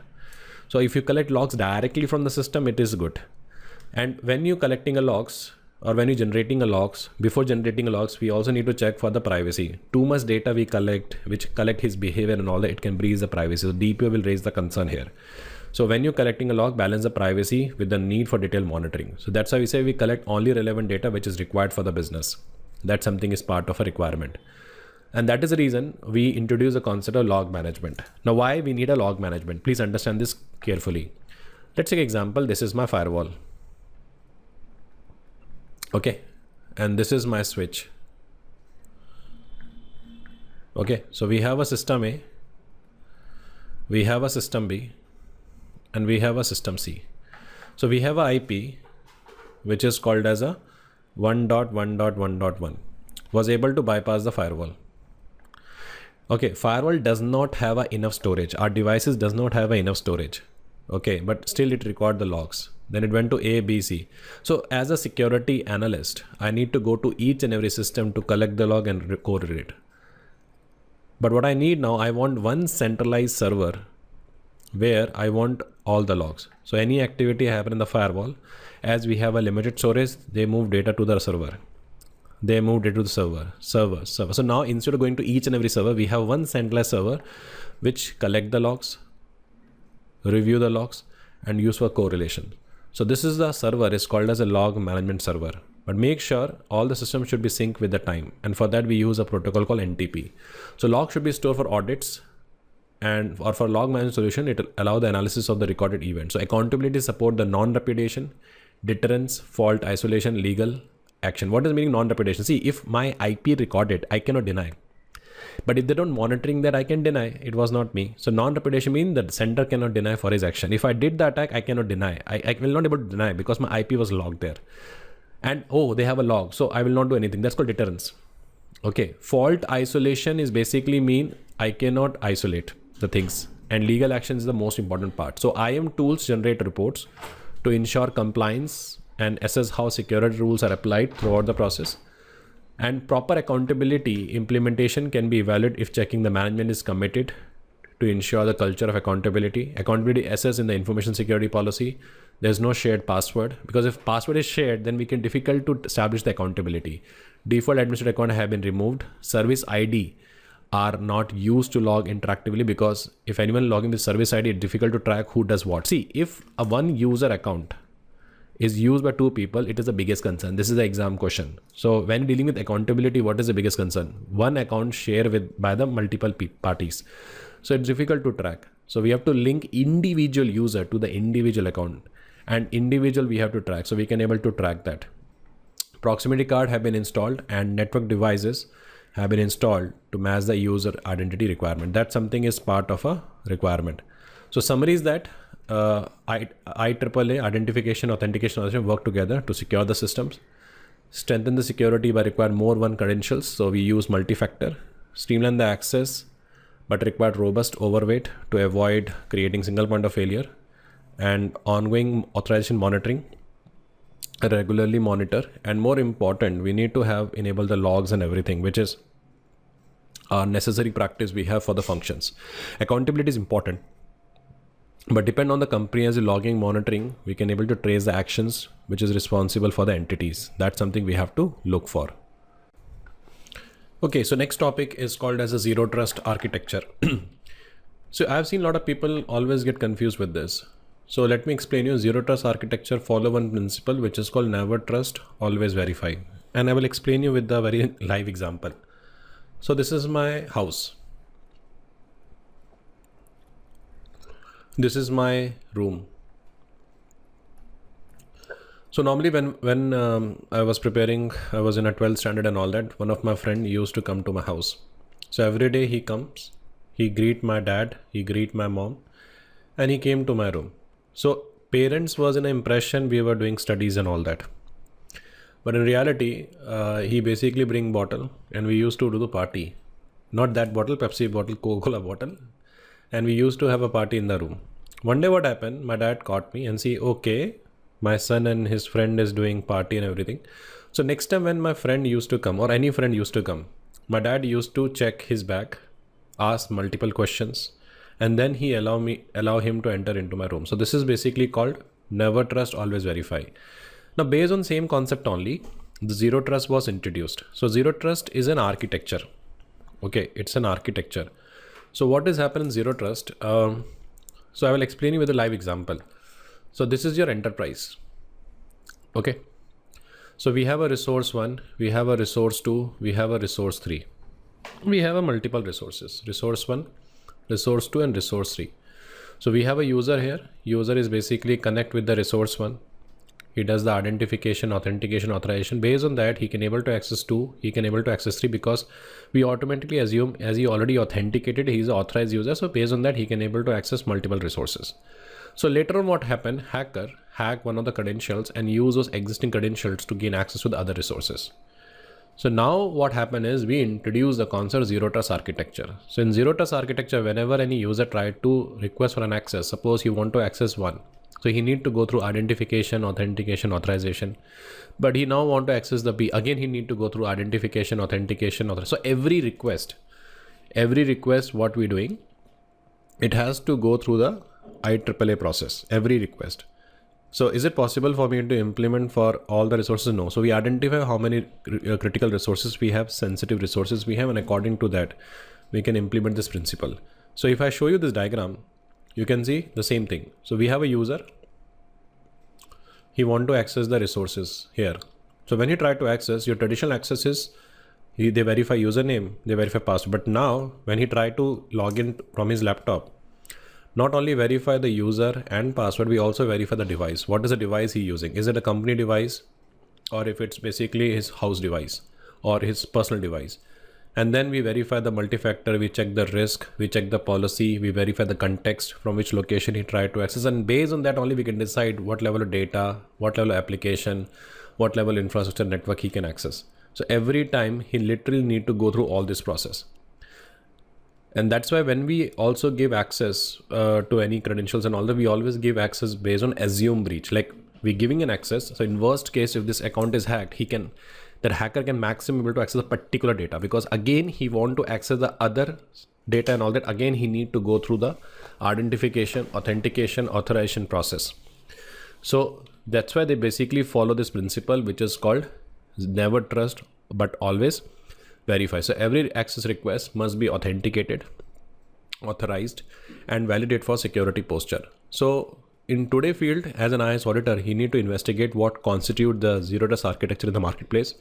And when the organization is basically adopting various interpretation models, is it aligned with the business function? So we have some basics of zero trust. The first is your resource include all data and complete device. It's up to you. Do you want to include all the data, or do you want to include the sensitive data? And network may be composed of multiple classes of devices. So we can have a segmentation. So second is when you set up the connection, make sure the connection is secure regardless of location. So that's why nowadays is the mandatory criteria. You need to have a VPN based access. Third is session based access. Access granted on a per session basis with the requests have been re-verified each time. So every time when he try to access, he again need to prove his authentication. And when he get access, we have a access control of least privilege. So if get access, he can access the particular resource only. And last is vulnerabilities need to be patched. And if any device is compromised, it should be isolated to prevent the further damage. That's why the zero trust is closely integrated with the NAC, network access control. What is the meaning? When the user go to the identification or authentication, we verify the device posture. We check the device patching. If it doesn't meet the criteria, it will move to the restricted network until unless we don't patch the solutions. So that is something is there. Along with that, the data, what is there in that, it must be encrypted. We need to have a network segmentation, because if we take example of this network, so we have divided into small network. Okay, but we also follow one concept called micro segmentation. So now what happened? We have each system is virtually isolate from the other system. each system is virtually isolated from the other system. So now what happened, user want to access the particular resource, he limited to that only. User access this resource, he want to access this only. User want to access this resource, he limited to that only. He will not go beyond that. If he want to access other, he need to go through the, again, identification, authentication, authorization. So the user is basically hacked. Maximum impact is this only. So by having a micro segmentation, network segmentation, we can protect the sensitive information. That's something we can try. And all the user identity and machine identity both serve as a gatekeeper. So because traditional access was more like a, we just verify the username, password, but we also verify what is the device he using. Is he using the office device or is he using a personal device? And we also check the behavior traffic, because in zero trust, visibility is crucial. So we will monitor the traffic, we inspect and authenticate. And more important is organization will treat internal and external traffic with the same level of scrutiny. So normally what happened in traditional access, anything get authenticated, automatically he get access to everything and we stop monitoring. But now in the case of zero trust and all that, even he enter into internal network, we have to do the continuous monitoring, which is a normal practice of the process. So the best practice is all security will be centered on data. All security efforts revolve around data protection. We need to have a continuous verification. So user and device must be repeatedly authenticated, authorized. Access has been given. It is based on the least privilege. So access rights are limited to a bare minimum required. And most important is monitor all the traffic. So no network segments or devices automatically trusted. So we need to log, we need to look for the real-time checks, which basically detect the anomalies. So that's something is part of the function. So next topic is privilege management. It means whatever the privilege credentials we have, like administrative, networks, system, applications, they need to manage that. It's a basically component of IAM solutions, which comprising the process and technology to secure the privilege account. So privilege grants the ability to override or bypass the security control. So if I have an administrative privilege, I can take over any control. So if any hacker hack the privilege account, it is a concern.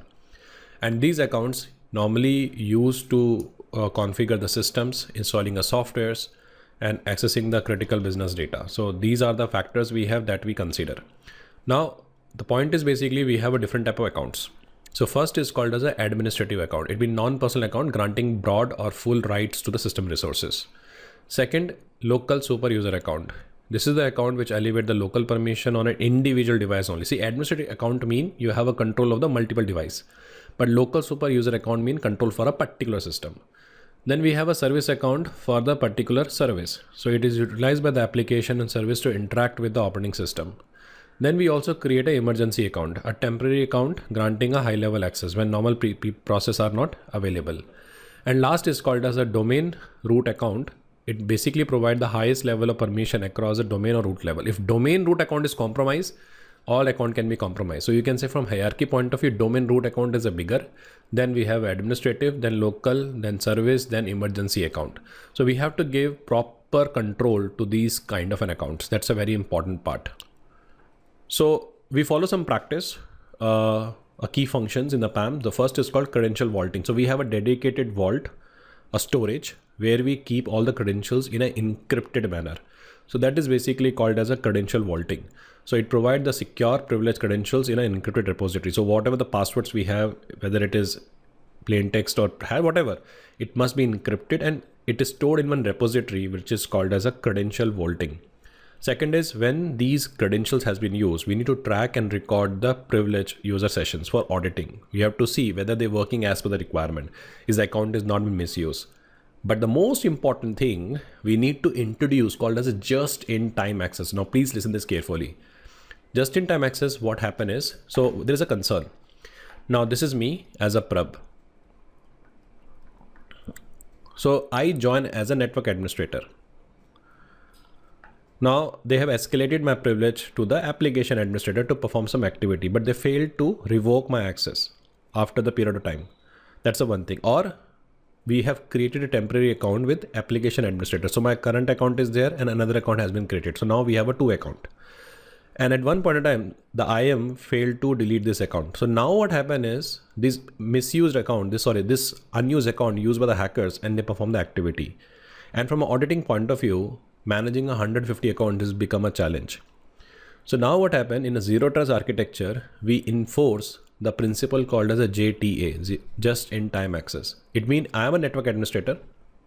For 2 days, they will escalate my privilege for application administrator. And after the 2 days, automatically I will revert back to my network administrator. So as a IAM, I don't need to worry about that. So we have an automatic just-in-time access. So it's a temporary grant privilege when needed and revoke them afterward, depending upon the time, depending upon the process. In some cases, what happens is you can log in thrice in a day. After that, if you try to log in, it doesn't work. That is also the principle of just-in-time access. So reason of introducing this is simplify the auditing, managing the limited accounts, and managing the supervision of the accounts and everything. Next is password rotation. So regularly change the privileged passwords to reduce the risk. And more important, generates the real-time notification for the suspicious privilege account. That's something we have to consider. But as I said, there are some risks associated with the PIM. First is called misuse of the elevate privilege. So there is a possibility someone can hack into the admin account and from there he can do maximum damage. So it can lead to the data breach or unauthorized system changes. Second is, this is the exam question. The biggest concern in terms of accountability is that one admin account is shared with the multiple people. I'm sure everyone agree with that. So that is the biggest concern. So make sure your credentials, whatever we have, it should not be shared. It should be linked with the individual person, and all the old or unused privilege accounts we have, it might be remain active. So we need to follow the complete IAM lifecycle. So if it's created according to IAM lifecycle, it should be destroyed also. So that something is a process we have to follow. Another important concern is we are using a third-party app which stored our passwords. So if the application is compromised, the password also compromised. So hard-coded credentials or insecure storage by the vendors, it's a concern. And I will tell you an example of that. Let's take an example. This is my application. So traditional process is user connect with the application, it asks for the password, but now the password is already embedded there. So when user try to connect, automatically password which is stored in the system connected back to the server and do the authentication. So in that case, it doesn't ask for the password. But problem is that this feature was introduced to reduce the administrations, user administrations and all that, but the same administration can backfire because now if someone hacked the application, he can able to extract the hard-coded password, which can basically backfire. So these are some of the concerns we have that something we need to avoid. So what is the best practice? So best practice is implement the principle of least privilege. Now what is the meaning?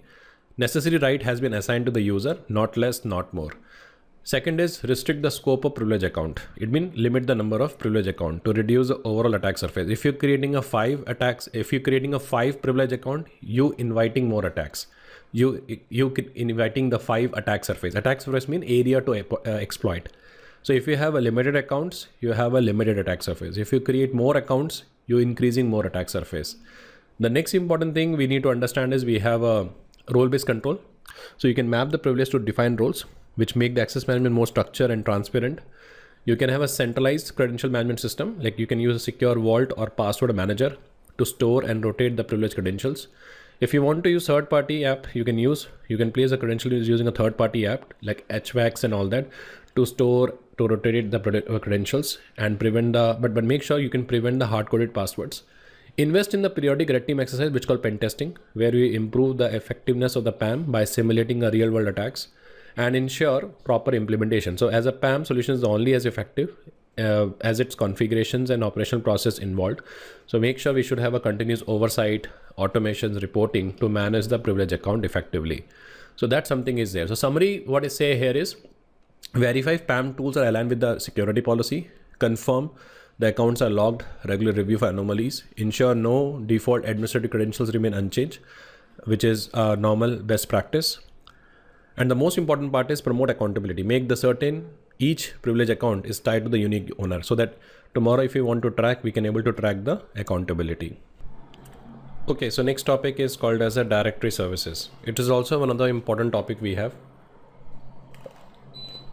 So when you're talking about directory services, understand in this way, like you have a phone and you have a phone directory in which you save name with number. So if you want to call someone, you type the name, it is mapped with the number and you can call that person. Same like a server maintain the user groups information. So that repository is called as a directory services. So directory service is a database that store and manage information about users, resources such as username, password, group, and all that.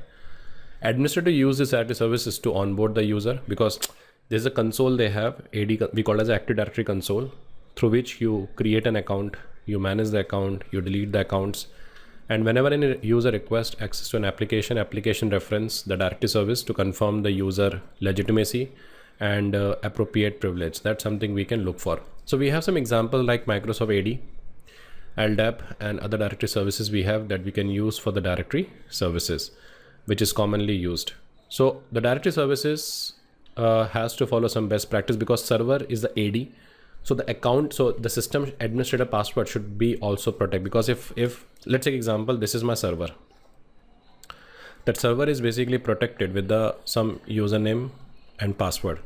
And then in that server, we have a directory which hold all the account. It is same like your phone is protect with a 4-digit PIN.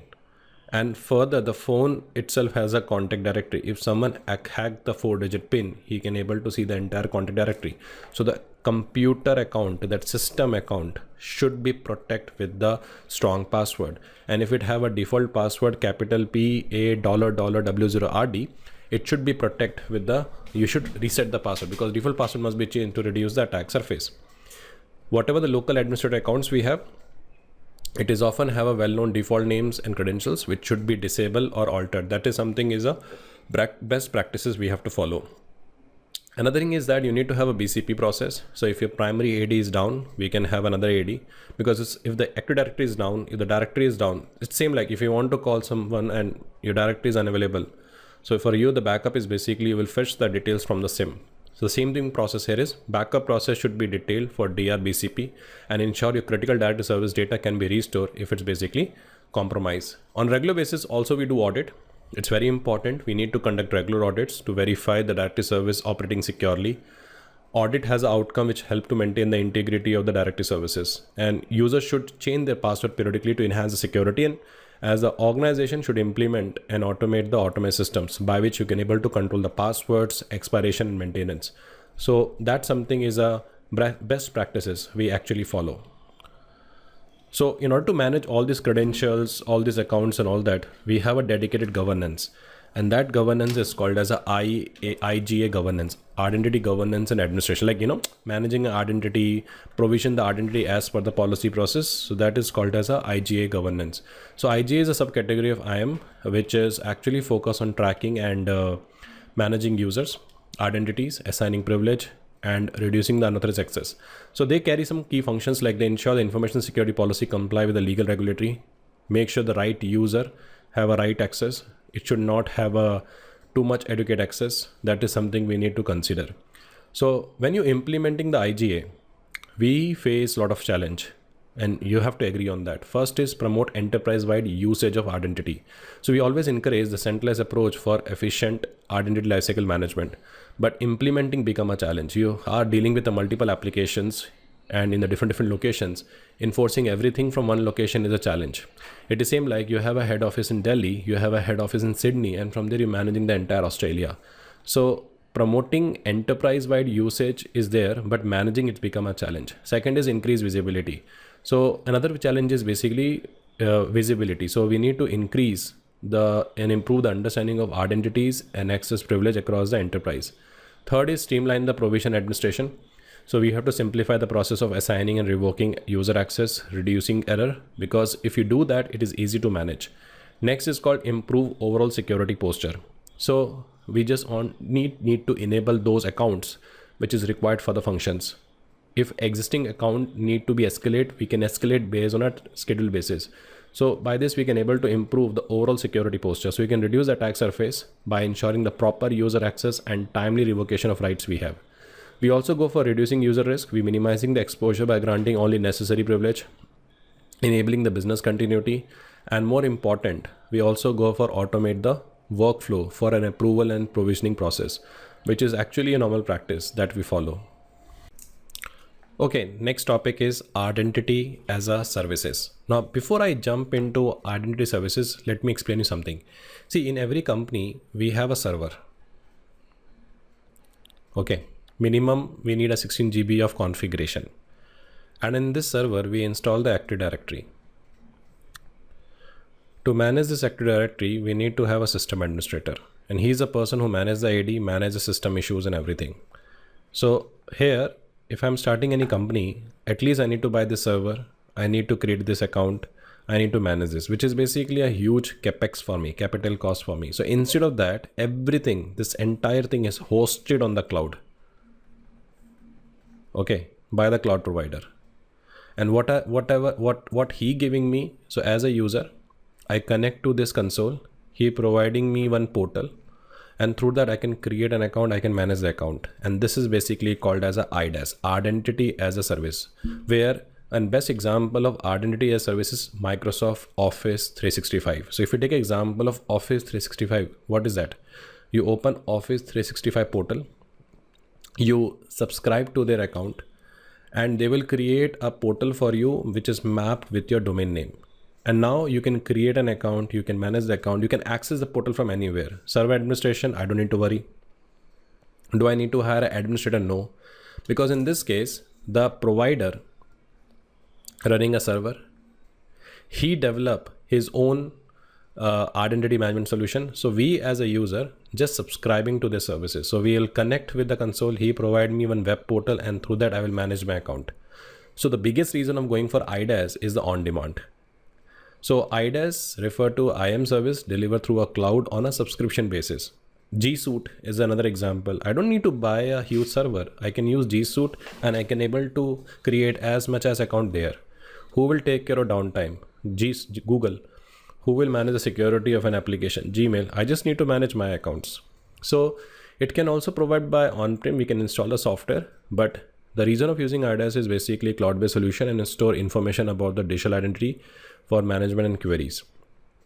So now what happened is the third-party IAM are increasingly adopted because of on-demand, and organization often outsource the tasks such as creating new user account, authentication, identity governance. So now we don't need to hire an administrator.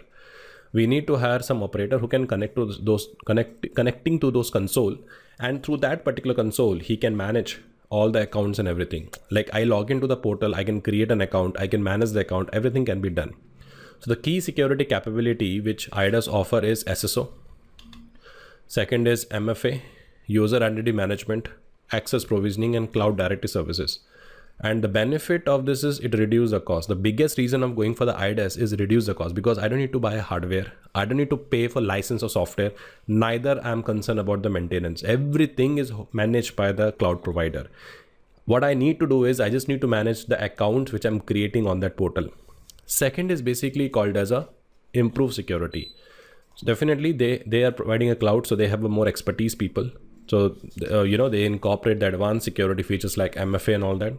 You want 100 user, you want 1000 user, everything is possible. So scalability can be done. So it is designed to scale easily to accommodate the growing number of user resources. Flexibility is there. You can quickly adapt to changing organization requirement. And the most important part, the biggest reason for which we're going for is simplify the identity management. We have one console from which we basically need to manage everything. But as I said, anything is basically come with some risk also. So the biggest concern is the interconnectivity. Let's take example. In order to check my mailbox, I need to open gmail.com. If gmail.com itself is not available, I cannot able to check the mails. Same like even you will use the Outlook and all that. If internet connection is not there, you cannot able to download the mails because you have a dependency on the internet. So internet connectivity issue is the biggest concern, because in this case, you have to rely on the network connections, which can disrupt the access if provider or organization connection is failed. Second is provider downtime. I'm sure you have seen a lot of news regarding Microsoft is down, Office 365 is down, you are unable to do the meetings. So if the IDaaS provider experience downtime or performance problem, authentication provision might be affected. You are unable to access the resources, right? So that something is there. Third is security concern. So organization must trust third party because you're going to store the credential on the cloud. So data privacy regulations we have to check. And lastly, there may be complexity in managing interaction. See, you are running some legacy applications. Okay. So if you take an example here, you are running some kind of a legacy application on your on-prem. So this is your on-prem. You're running some legacy application, which is already integrated with your in-house AD, but now it decided to move to cloud. Now cloud-based solution has to integrate with legacy. So that also you have to check. So you have to do proper due diligence before you finalize such kind of a deals. And second thing is that Traditionally, you have a AD server internally, you have a files, everything internally. So user has to authenticate internally only. But now in the case of IDaaS, the credentials are exposed on the internet. All the authentication requests going on the internet. So your credentials are exposed on the internet. So that's something also you have to check, which is a important thing that you have to review. So the question is, what is the best practice? The first is evaluate the IDaaS solution. That's the first thing. Ensure it support the SSO, MFA, review the vendor security posture, ask for the policy, documents and everything. Second is implement the layer security. You need to provide the training for employees on strong authentication, maintain the ongoing oversight. The due diligence need to be done. So assess the business impact of potential downtime, verify the contractual terms, because only by the contract and SLA you can able to manage the risk. So verify the contract, verify the SLAs, and according to that, we commit to the services and make sure it should be aligned with your need of the business, and you can able to integrate IDaaS with the other security controls. So that's something is a common practice we should follow. Next topic we have is access controls. So all 6 access controls are testable, and we're going to discuss each and every access control in detail. So we have a MAC, we have a DAC, we have a rule-based access control, we have a role-based access control, we have a attribute-based access control, we have a policy-based access control. So we're going to discuss each and every access controls in detail. So first we're going to start with the called as a MAC, mandatory access control. Now what is the meaning? See, MAC is a control that cannot be overridden or changed by the normal user. I will explain you. Mandatory access control. So let's say example, this is my database. In the database, we have a predefined rule. In a MAC, we basically have a predefined rule. Like we have a top secret, we have a secret, we have a confidential. We have a management, we have a professional, and we have a practitioner. So this is my data. So data label as a top secret, it is only available to management. If the data label as a secret, it is available to professional. If data label as a confidential, it is available to practitioner. So we creating this kind of a rules. There's no group, there is no user. User has to add into this some of the clearance level, and based on that they can able to access the information. And this is the rules are embedded within database.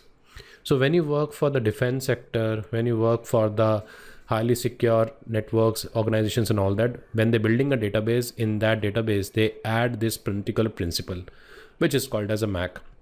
So any question in the exam talking about which type of access control define the sensitivity of the information resource, clearance, if these keywords are there, use in the highly secure environment, military environment, then answer is basically MAC, mandatory access control.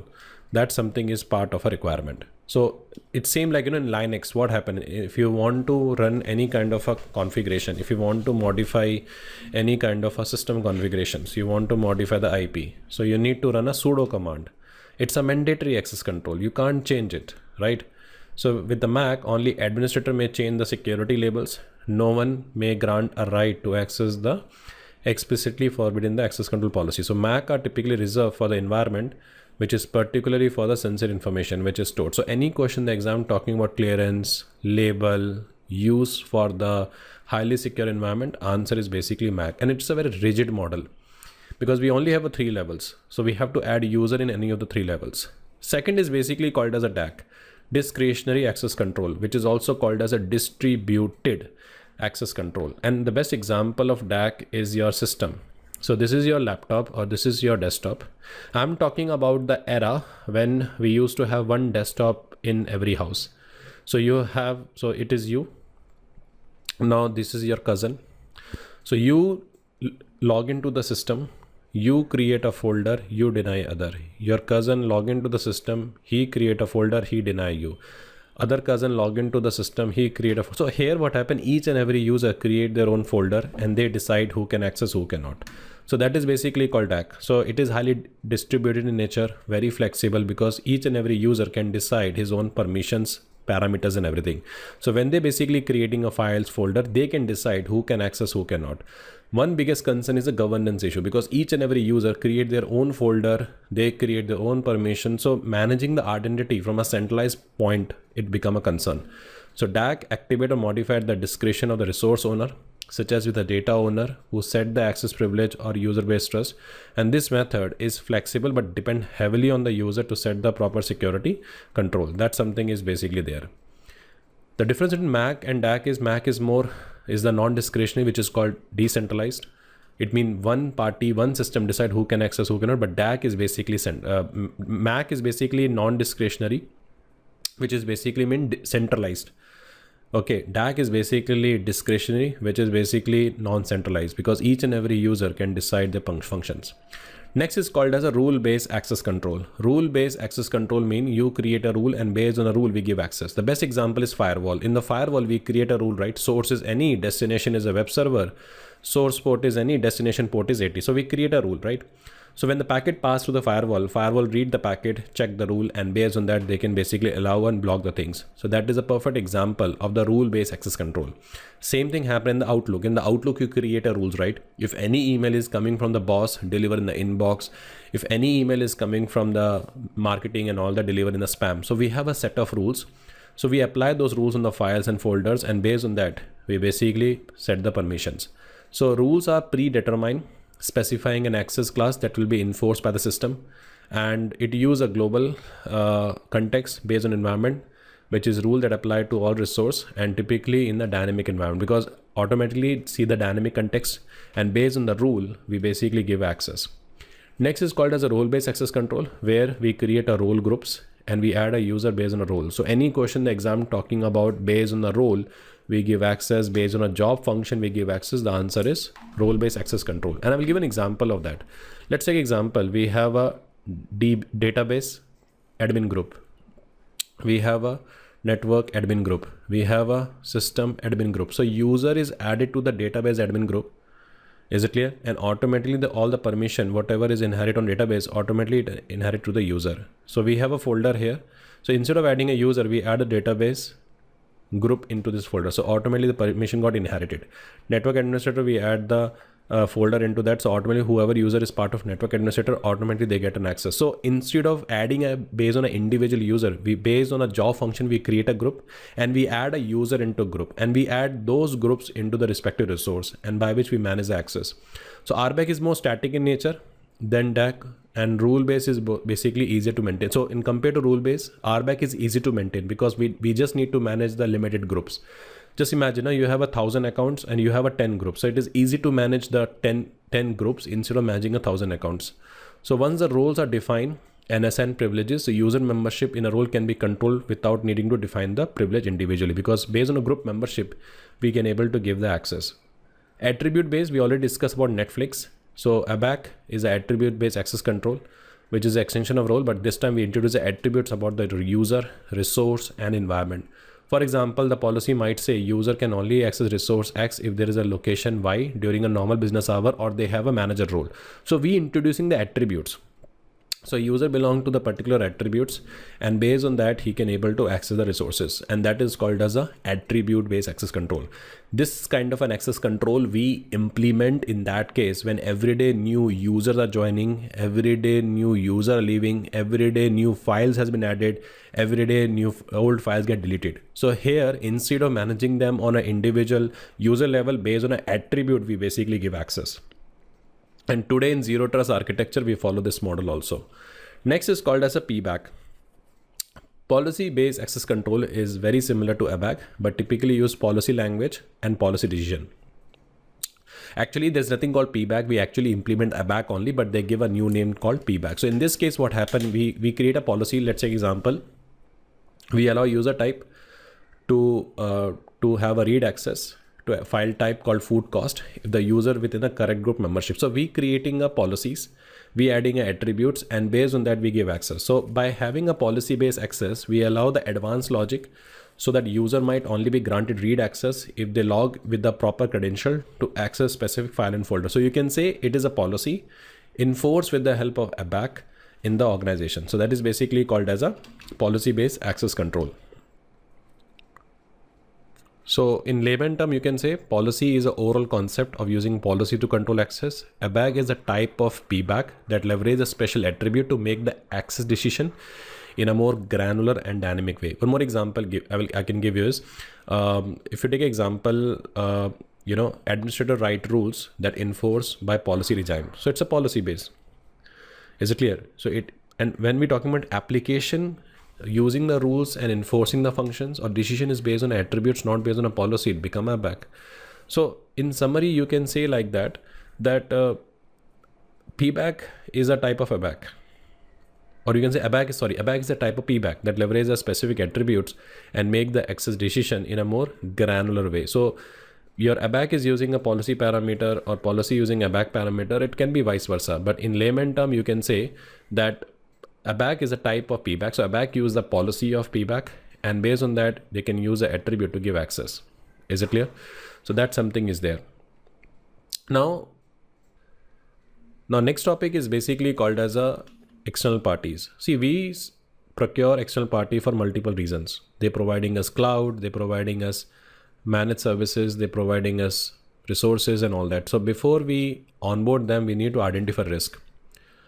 Is it clear? Because we simply cannot onboard any vendor who provide me the solutions, right? Example, when I'm doing a session, I'm using a Zoom, I'm using GoToMeeting. So tomorrow, if something has happened, I'm the one who answerable to you, right?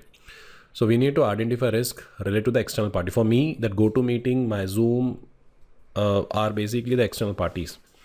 So if you take the context reference here, so let me show you. So we have suppose this is me, and we are basically using a Zoom.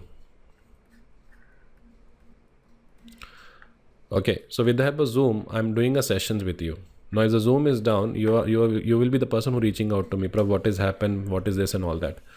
So I have to make sure we assess the proper risk of a vendor before we onboard them.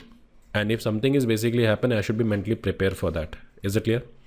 So that something is part of a requirement. So moral of the story is that external parties may have a physical or logical access to information processing facility. External parties might access the confidential personal data. Okay. And there's a risk that sensitive. So if we outsourcing our data to third party, they also have access to my sensitive data. And if it basically compromised, it's a problem. So external party should be aware and accept its security obligations. The risk is also depending upon the type of risk. Okay. So we have to see what kind of things we have. Like we have a customer facing services. So security requirement may differ from those for the internal process. Now I'm using a Zoom. It's going to record our sessions. So I have to make sure we should have a appropriate security on the Zoom side. And to understand the governance of the vendor, I will ask for the policies. Policy is one of the best way to check the governance. Certification is one of the best way to check the governance of the third party. We also check for the privacy regulations. We also look for the data protection requirement, intellectual property rights. Because if I'm moving all this data to third party, how they managing those things, that is the most important part. We can also add the clauses in the contract, and through that we can able to manage the security. Is it clear? That something is part of a requirement. Now, next is basically called as a DRM, Digital Rights Management. Now listen carefully, okay? So we have 3 states of data. One is called as a data at rest. One is called as a data in use. And one is basically called data in transit. So when I say data at rest, what is the meaning? We have a system and data is reside in a storage. And we can apply encryption on this. Second is basically called as a data in transit. Data in transit means we have a system A and is going to system B. Is it clear? So during a transit, I want to apply encryption. So it is easy to manage. The biggest concern for us to manage the security in data in use. Live example, you're watching my video. You can take a print screen of this video. You can capture the slides because in a use, data is currently in use. You're watching that. So I want to protect the data in a use. And this is where the DRM come into the picture. Do you notice when you watch something in Udemy and if you like some of the screen, you try to take a snippet, but accidentally what happens is when you take a snippet, the screen become blank. When you watch something on Netflix and you try to take a print screen, it give you error. When you try to take a screenshot of any WhatsApp status, it give you error because you can watch, but you can't steal it. DRM ensure the protection of data in a use stage. So I'm taking one use case here. Let's take example. This is my company. Okay, so there is a hacker by hook and crook. He was able to download the data on his local system. So there was a DLP already there. but he was able to bypass the DLP. The data was now downloaded in a hacker laptop. When he tried to open the dock, it asked for the internet connection. When he asked for the internet connection, he enabled the internet connection. The file is remotely connect with the server from where it is issued. Then it asks for the password. So until unless you don't know the password, you can't able to open the file. So DRM provide that level of utmost protection. So wherever the file goes, it maintain the persistent security. And that is the beauty, that is the best thing about the DRM. Is it clear? So data leaving the organization control, but wherever the data goes, it maintains the persistent security. Nowadays, DRM also have a feature of watermarking. I don't know whether notice when you download any PDF or before downloading a PDF, it asks for the email address, phone number, name, and all that. Why? Because once you download, there's a name, there's an email ID is watermarked on that particular file. So by this, we can able to track the accountability, who shared my data, if tomorrow you make it public. So DRM is to control how the digital content is accessed, used, distributed to protect the intellectual property. That something is part of the function. So example of protected content is copyright informations, confidential assets, intellectual property, patent, government documents. And DRM solution can restrict or tracking the copying, printing, sharing of resources. So if I share you the PDF document, which is DRM protected, you try to take a print, it will give you error. I sent you an email, and if it's an enterprise DRM, you can't forward the mail to someone else. That is part of our enterprise DRM. So this kind of a protection we get with the DRM. So it ensures only authorized user can access and use the digital materials which mitigate the risk of unauthorized user. So that something is part of a DRM. The purpose is basically to ensure only authorized user can access and use the digital material, which is mitigating the risk of unauthorized disclosure. So DRM has a multiple technologies, like it ensure only authorized user know the unique password.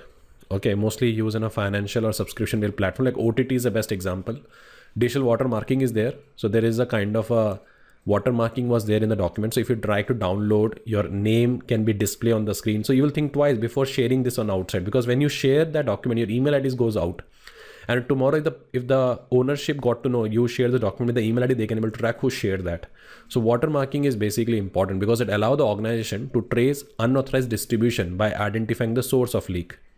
Third is device control feature. Nowadays, what happened? We have an advanced DRM solution that limit the content used to a specific device. Like in OTT, you can only log in a 2 devices. So DRM can control that. Infrastructure trusted chain. It builds the trust in underlying the technology by verifying each layer in the environment. It can also use to achieve the integrity. So it create a cryptography fingerprintings. That is something is basically used. So if the content is altered, the hash value get changed. Secure communication protocol over the SSL, it can deliver the content. We also have a time-bound encryption keys. It means encryption keys expire after set of distribution. So you cannot use the same key for the access and all that. So that something is basically part of the requirement. So by using a DRM, you can perform. So best practice for DRM is perform the DRM content inventory. So identify which content is right managed, clarify who own it, adopt the risk-based approach, apply the DRM measure proportional to the sensitivity value of content. There's no point of implementing DRM for all the data. Maximize the utilization of DRM tool. So use free or inexpensive DRM solution first to evaluate the effectiveness. And if you think you want to buy expensive, take the management approval first. Look for the collaboration. Integrate with your AD, access control, DLP. Okay, how the DRM used to minimize the shadow IT? See, when we have a centralized DRM and related process, it reduces the unauthorized technology use. So by this, you can lower the risk by simplifying the enforcement. And we can also automate the DRM process, which is a part of a requirement. So these are some of the best practice we have that we can follow in DRM. Okay, so next topic we called as a password attacks. It means there's a different way to find the password so we can able to break. So first attack is called as a brute force attack. Now what is brute force attack? Let's say example, this is my website. It has a username and it has a password. Username and has a password. So as a user, as an attacker, I want to guess the password.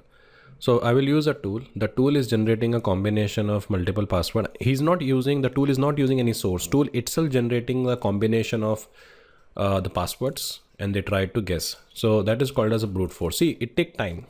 It is a time consuming activity, but it takes time, but it will able to find the things.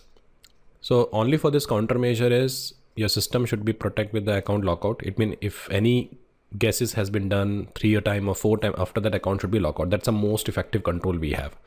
So brute force attack, systematically try every possible password combination, target the weak password based on a personal information. Time consuming but effective if the password is not strong or if lockout policies are basically weak. So if you're using a very common password, it is easy to defeat. Second is called as a dictionary attack. Now in dictionary, we use a source of file. We have a universal password list. We pick the password from there and try to break. The only disadvantage is that if password is not in the file, you cannot able to crack that. So one of the fastest way to do the dictionary attack only. Next is called as a keylogger. So keylogger is we install an application on this target system. Whatever he type, he can capture that particular activity. So that is basically called as a keylogger attack. Nowadays new antivirus are there which can able to detect this keylogger. Okay, so someone has installed the keylogger on my laptop and whatever I'm typing, he can see that. He can see on an email what I'm typing. So by this he can capture the password. Next is basically called as a rainbow table attack. Rainbow table, what happened? We maintain the so normally your system store password in the hashes. So we dump those hashes, and this rainbow table, what it does, it maintain the list of universal hashes. So we compare from that particular stored hashes with the password hashes which is dumped. So we do the comparison. So it involved using a pre-compute tables of hash value to quickly reverse a hash password. So it is effective if the password are stored in a hash form without proper salting. Salting is used to randomize the hash value. What is the meaning is, let's say example, my password is Prabh and this is the hash value. My wife password is also Prabh. So according to the logic, the hash value same, right? But now what happened? We add the salt value 31 and 47. So even the password is same, but we add the random value which is called salting. So in that case, the hash value get changed. So by this, we can able to protect our hash and no one can able to predict the patterns. Is it clear? So here what happened, a rainbow table attack, what happened is it maintained the list of universal hash value. So from the system, we dump the hash and we start comparing each hash with the stored hash. If any hash is matched, then we find the associate text for the hash. And this is how we guess the password. So that is basically called as a rainbow table. So any question in the exam talking about hash based attack and all that, answer is rainbow table. Then we have a credential stuffing attack, where the exploiter use a reused password across the multiple sites. Attacker is a list of previously compromised username password to gain authorized access. That is basically called as a credential stuffing attack. And today the new modern attack we are using is password spraying attack. Now please listen this carefully, okay? This is my system A and this is the attacker. So what he doing, the username is basically ABC. So he doing a brute force on the ABC, he doing a dictionary attack on ABC by guessing with a multiple password. But after third attempt, the account get locked. So now what happened, he keep the password same, example 1, 2, 3, and start guessing on a multiple user accounts. So traditionally what happened, username is same, but we changing the password. But this time password is same, but every time we changing a username, we just doing a guess to check is this password is applicable for this user or this user, this user. So by this way, we're trying to prevent the account lockout. Because traditionally what happened, we targeting the same account, so it get account lockout. But now we changing the username. So for system, they assume it is a new account or new request. So that is called as a password spray attack. So what is basically the best practices? The best practice is your ID naming rule. So whatever the ID we create, it should be having a unique and all that. So follow the internal naming convention, keep the rule confidential to prevent guessing. Your guest administrator's default account should be renamed. Your login ID not used for certain period, so it should be deactivated. And system can automatically disconnect or lock a session after the inactivity, which is basically part of a password expiration principle. Any access has to be given. It should be given based on limited privilege, not less, not more. And if user leave the session unattended or fails to log off, automatic timeout is recommended. So that something is part of a requirement. Now, next thing is basically called as a biometric. So biometric basically means something you are. Okay. Biometric means something you are, confirm in the exam. So example, when you scan your fingerprint, when you scan your hand geometry, when you use eyes for authentication, that is a biometric. So biometric authentication is two type. One is called based on a physics, and second, how you basically behave. We'll discuss. So if you take an example, so we have a scanner here. So first time when you enroll for biometric, you basically place finger on that. Scanner will basically capture the finger from multiple angle and stored in a form of template. Next time when you basically place the finger, they compare the image with the stored image. That's how they do the one-to-many identification. But if any vendor claim that your biometric offer 100% accuracy, it is a false statement, because no biometric offer the 100% accuracy. So in biometric, we have a 3 errors. We actually have a 2 errors: false rejection rate, false acceptance rate. So false rejection rate mean legitimate user is denied access. Example, I am a employee of this company. Company is called ABC, and I am an employee of the company. Every day in the morning I come, I punch my card and I scan my fingers for authentication. I am an authorized user, okay, but machine could not able to recognize. It happens with you, right? You came in the morning, you tried to place your finger for authentication, machine could not able to recognize. So that is basically called as a false rejection rate. False rejection rate mean the authorized user rejected by the machine. Even you're an authorized user, but machine has rejected because of error, which is called false rejection rate. Second is called as a false acceptance rate. False acceptance rate is I try to mimic someone's voice and try to gain access. So my friend is an employee. I try to mimic his voice and try to gain access. I'm trying to use my friend's iPhone, or I'm trying to use my friend's phone. So I try to mimic his voice and try to access. So here I am an unauthorized user, but machine has accepted me as authorized. So for you, the question is, in the data center, which error is more concern for us? Increase of FRR or increase of FAR? Answer is increase of FAR, because I don't want, it's okay even authorized user get rejected, but it is not okay even unauthorized user falsely accepted by the machine. So when we talking about the biometric, okay, so we have to tune the biometric. So this is basically called as a sensitivity, and this is basically called as a error rate. Okay, so what is the meaning is, if you increase the sensitivity of the machine, if you're increasing sensitivity, it means increasing a sensitivity, meaning that it take more time, it verify, it validate, it review, and then only take a decision. Is it clear? So in that case, even the authorized user gets suffer. So there is an increase of FRR. But if I decrease the sensitivity, it will take less time to verify and everything. So that is basically called as a FAR. So the point where they intersect, that is the best optimum point for the biometric device work. That is called as a CER. So CER is the point at which FRR equal to FAR. And this is the exam question. You can keep this value as low as possible, because in that case you have a FRR also control and FAR also control. You should not keep it as high as possible. In that case, FAR is also high, FRR is also high. So the best practice is keep the CER as low as possible. That something is part of a requirement. Okay, because lower the CER, the more accurate is the biometric. So the best practice is that clear guideline for biometric enrollment, give the justification to the employees why we collecting a biometric data and all that. Implement the data protection mechanism. If you're storing the biometric profile, it should be encrypted and anonymized with a random ID.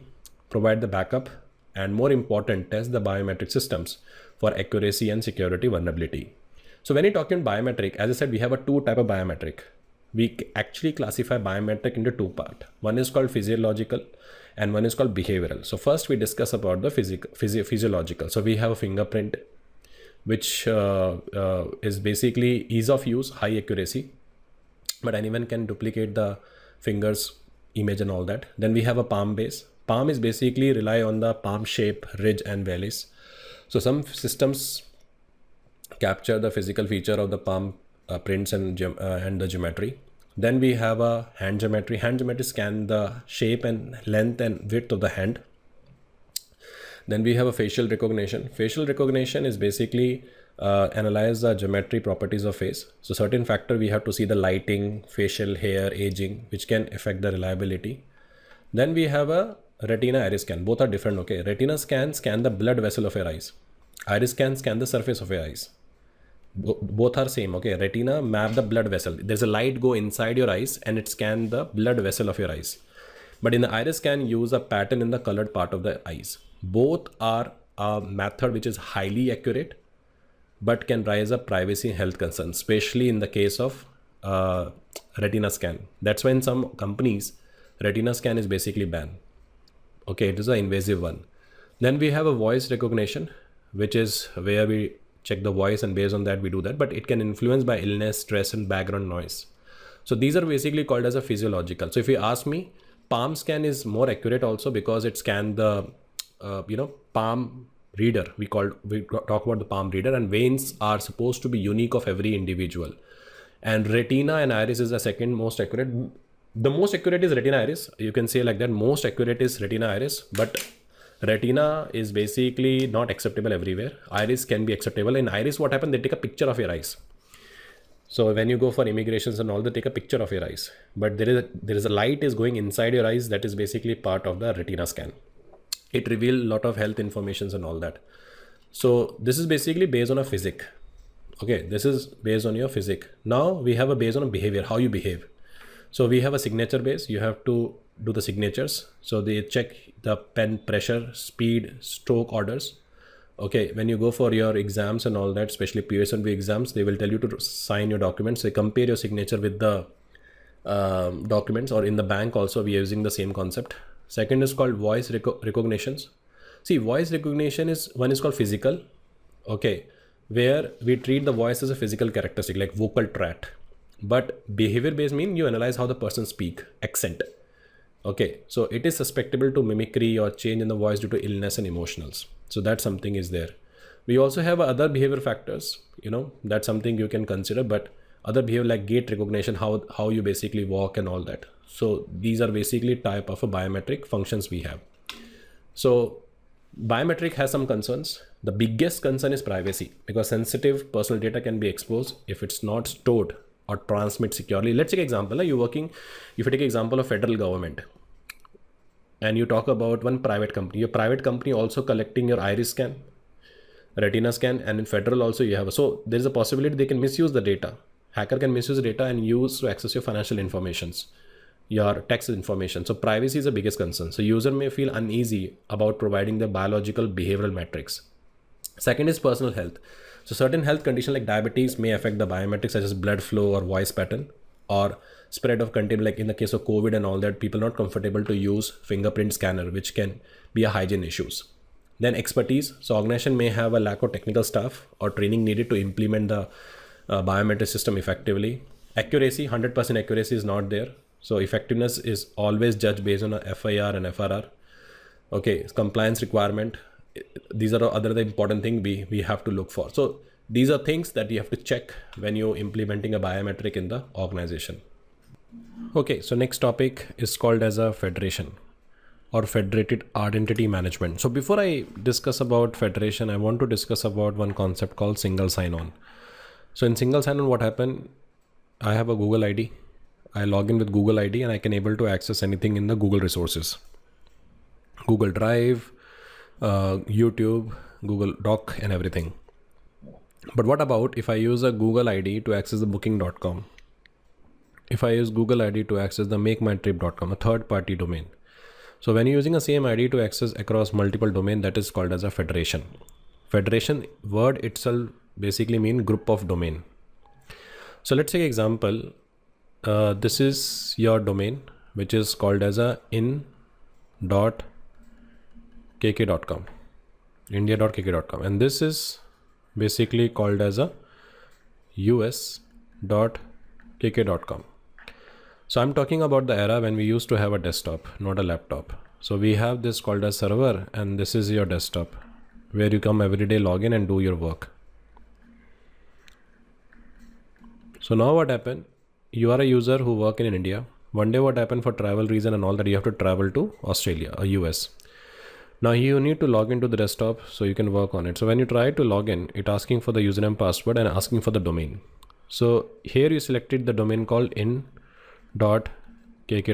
and you enter the username, password. That information go to the server. Definitely this server will not be in the position to verify the credentials. It pass the information to this server. This server verify the credentials and giving them authorization. Yes, he is my resource only. So in this case, this is called as an identity provider. And this is basically called a service provider. And this the ID which I'm talking about myself, p@in.kk.com, is a federated identity where the user belong to one domain and access the resource of the other domain. So Federated identity management is also called identity federation, which allow the entities to use a common identification data across the multiple secure domain. See, if you get a question, what is the biggest reason? What is the primary objective of using the federated identity management? Is it making us simple for user by linking a user identity across the separate security domain. So key advantage is that enhance security, because by this we can reduce the password fatigues and potential lower password related vulnerabilities. It improve the user experience because user authenticated ones gain access to the multiple service of different organization. Cost saving is there. Multiple corporations can share the single authentication. And last is simplified provisioning. So one-time setup for user identity and data is basically federated environment. So these are basically the benefits we get when we're talking about with federation. So we have a different type of federated identity solution. So first is basically called as a SAML. So in the new syllabus of CISA, they added the federated identity solution. So let's understand. So SAML is a XML based exchanging the authentication authorization data, commonly used for SSO, and enterprise using the SSO for the SAML. Actually, SAML is a well popular standard which is used in enterprise. The difference is that it exchange information over the web. Now today, see you have a laptop in your house. You have a desktop in the house. So you open a browser and type gmail.com. So you're going to one domain. You then open the booking.com, you go to other domain. So over the web, seamlessly move from one domain to other domain. We are just extending the federated identity of enterprise over the web. And through the HTTP, we are exchanging the information across the multi-domain. And that is what is done with the help of SAML. So let me explain you. Okay. So let's take example. This is the company called Google. Okay. And this is the company where you work. So suppose you work for ABC company. Okay. So you open a browser and you try to connect with the Google. Now Google is giving you option is app.google.com.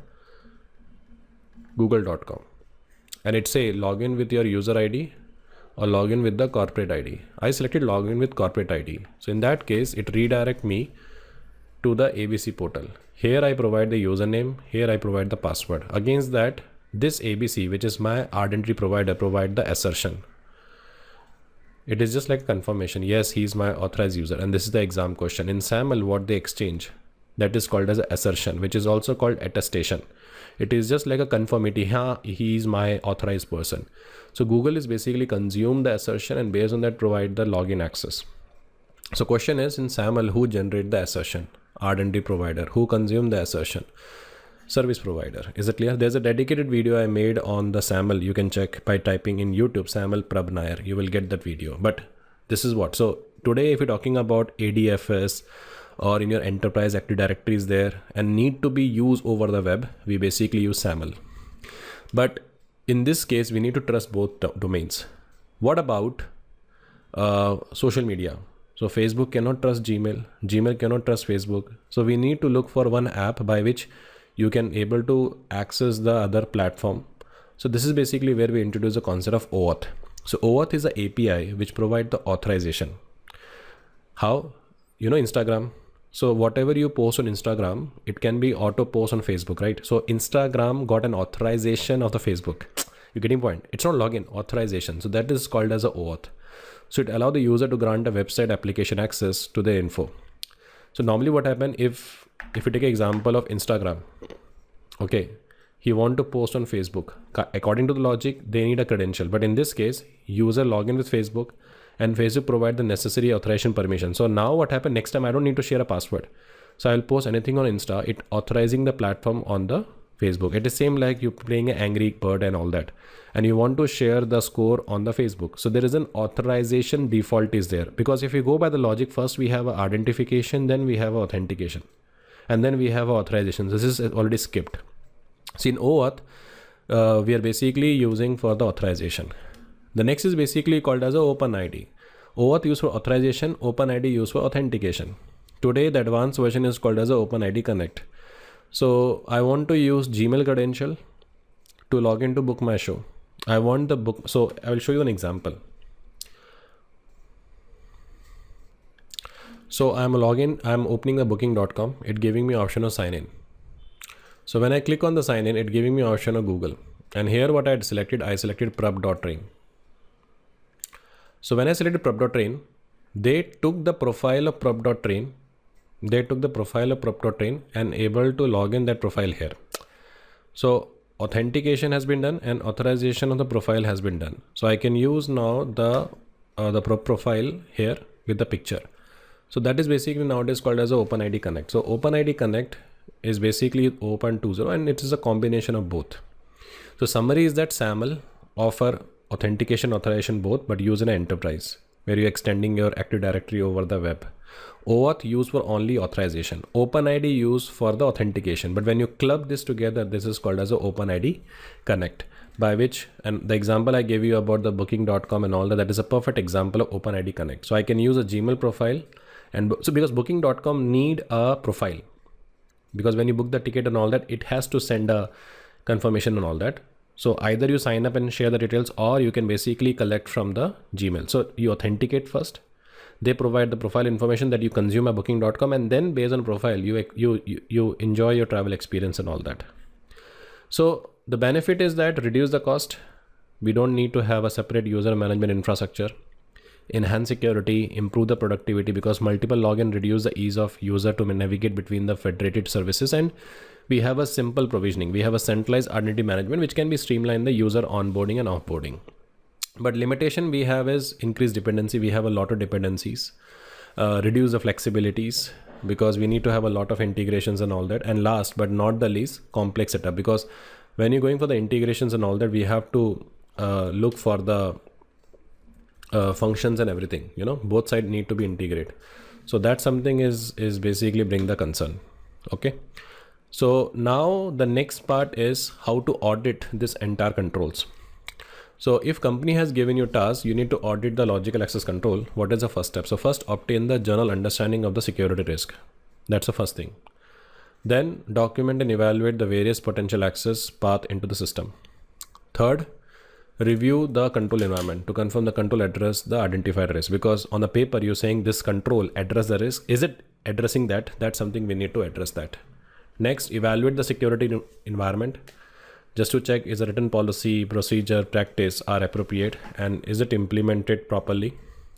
Access and documenting the access path, consider how the user are connected, look for the topology and all that, understand the data flow. Special attention has to be given to input data, from where the data is input, how the maintenance has been done for OS patches, is it follow effectively. And to validate that, you will interview the people. You can offer insight on current configuration, procedure, potential gaps. You can basically get the visibility from administrator, and all those things IS auditor are going to verify if staff know the responsibilities and everything. That's something has to be done. So more of the story is that you can analyze the logs, which help you to detect all the unusual patterns. You can try to correlate the event, like collection of the data from all the source, you try to correlate. You review the documents like operation procedure database and understand how the application is deployed or any security features that is basically defined for the functions. So that's something need to be defined. Now, next is basically called network and endpoint security. See, one thing always remember when we talk in firewall is a solution which is used to protect the organization from the external attack. The preferred placement of firewall is at the perimeter. Anything coming from outside, it should get monitored. Okay.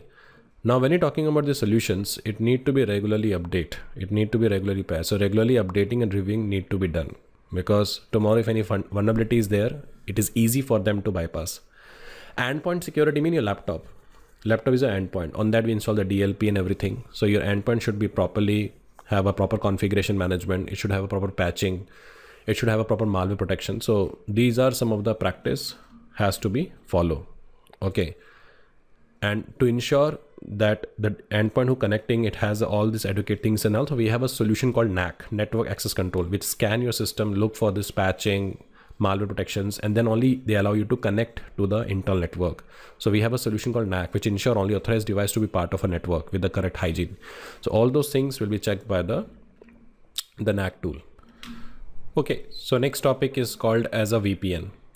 See, VPN is a solution that we are using when we want to send data in a secure manner over the internet. So if I'm a user, if I'm an employee, I'm working from home, and I want to send some sensitive data to my enterprise network. So let's say example, this is my laptop.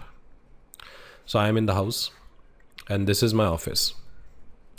So I will first set up the VPN and then I will send the data through that particular VPN. So it gives me assurance the data which is sent through that particular connection, it is secure. So we have a different type of VPN. The example I have shown you right now, the VPN, is an example of the remote access VPN. Remote access VPN. Remote access VPN basically mean a user from a different locations use the VPN client to connect to the server. That is called as a remote access VPN. Second is called as a intranet VPN. Intranet VPN is connect the branch office. So we have a multiple branch office. Okay, let's take example. We have one office in Sydney. Okay, we have one office in Melbourne. We have one office in Delhi. So we need to connect all this branch office. So we use a VPN which is called as a intranet VPN, which connect the branch office within the organization internal network. So we just extending our LAN over the WAN. So that is basically called as a intranet VPN. Now third is basically called as a extranet VPN. So we have suppliers, customers, vendors, MSSP companies. They want to send some data. So for them, we have a extranet VPN. So fine. So we have a 3 type of VPN implementation. But question is how we initiate the VPN connection. So first is called as a SSL VPN.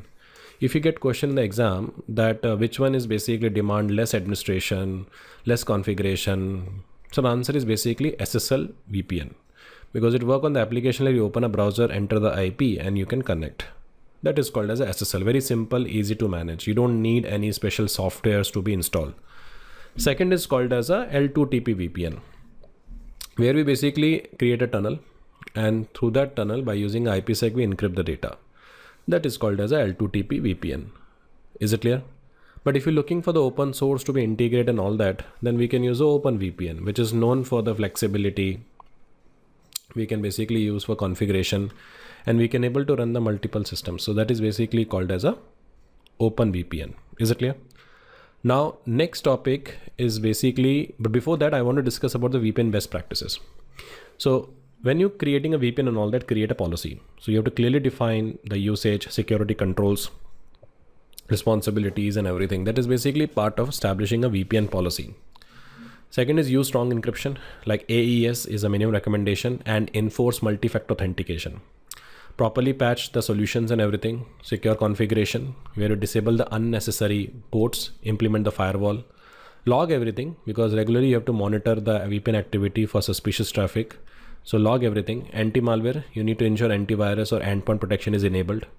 And regular testing of the product. We perform the pen testing on VA on VPN setup, which is a part of a normal productivity.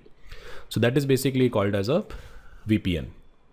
Now, next topic is called as a CDN, Content Distribution or Content Delivery Network. It's a very, very important topic. Now listen carefully, okay?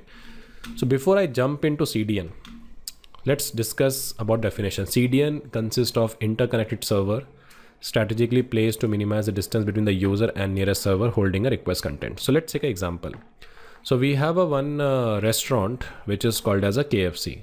Let's take an example. 20 years back, a KFC open in US. So one day what happened, you travel to US and you have this KFC. You're from India, okay? You're from India. So you travel across US to have a KFC. Is it clear? Now, you like so much that every day you're eating from KFC. So one day what happened, you're leaving a US, you're coming to India. Now you're craving for KFC. So you have enough money that, okay, you take a flight and go to eat KFC to US. Or the second option is KFC open a branch in India. So person from India can go to KFC India and have a content or have a food. Same thing happened in CDN. So let's take an example. We have one server which is called as a Netflix. We have a server called Netflix. Okay, I just about the spelling Netflix. So they introduce one content, they introduce one web series, they introduce one movie which is hosted in the US. Is it clear? US. So that is called as a main server.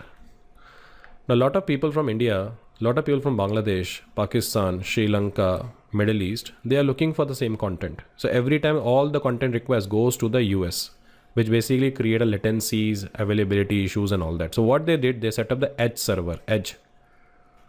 They had set up the edge server in all the 4 locations.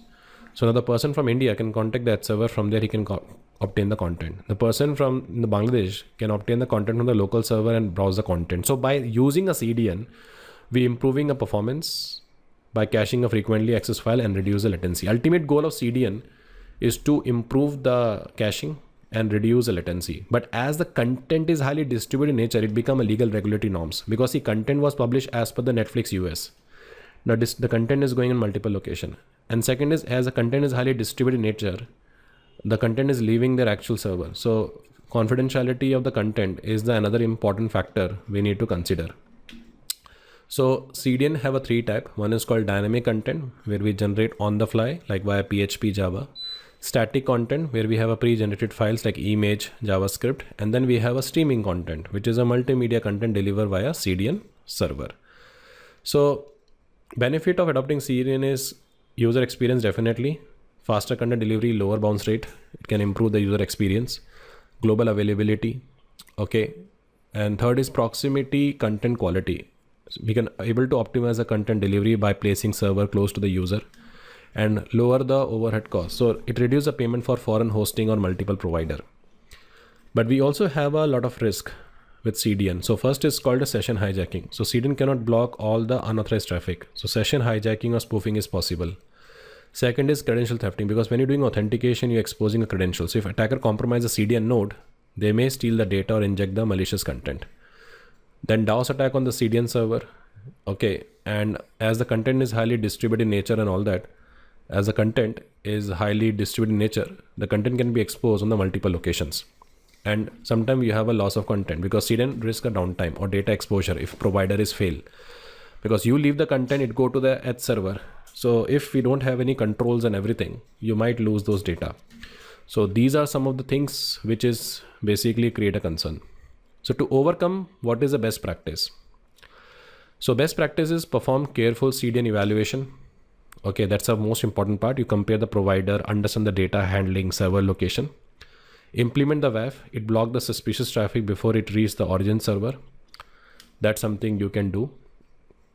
And the next important thing we can look for is ensure TLS, SSL confidentiality compatibility, proper content routing. So use the correct domain or subdomain to avoid misrouting. Monitor the cache content, what kind of a content is coming. You can implement the loggings, rules, policy. And if one CDN server is down, we can use another to maintain the availability. So that something can be done. So next topic is called as a NTP, Network Time Protocol. It's a very important protocol to sync up the system clocks over the packet switch data network. Packet switch is basically the WAN network we have, but in layman term, you can say we have a system A, we have a system B, we have a system C, we have a system D. So I want all the systems to be sync up on a same timestamp. So we use one protocol which is called NTP, work on 123 port number. And by that we can able to sync up all the system on a common timestamp, because if the time difference is there, time mismatch is there, it can lead to multiple things. You cannot able to correlate the events, service get delayed. So that is why NTP basically play a very important role.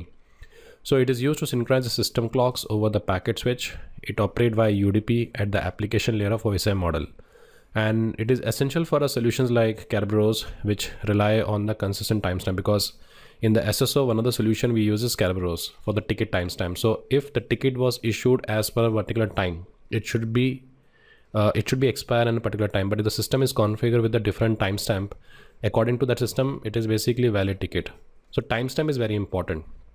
So the benefit of NTP is that it improves the security, reduce the spoofing attack, because we can able to map the times mapping and all that, enable the accurate time correlations. So we can able to correlate the functions, and high availability is there from the time function perspective, and improve compliance.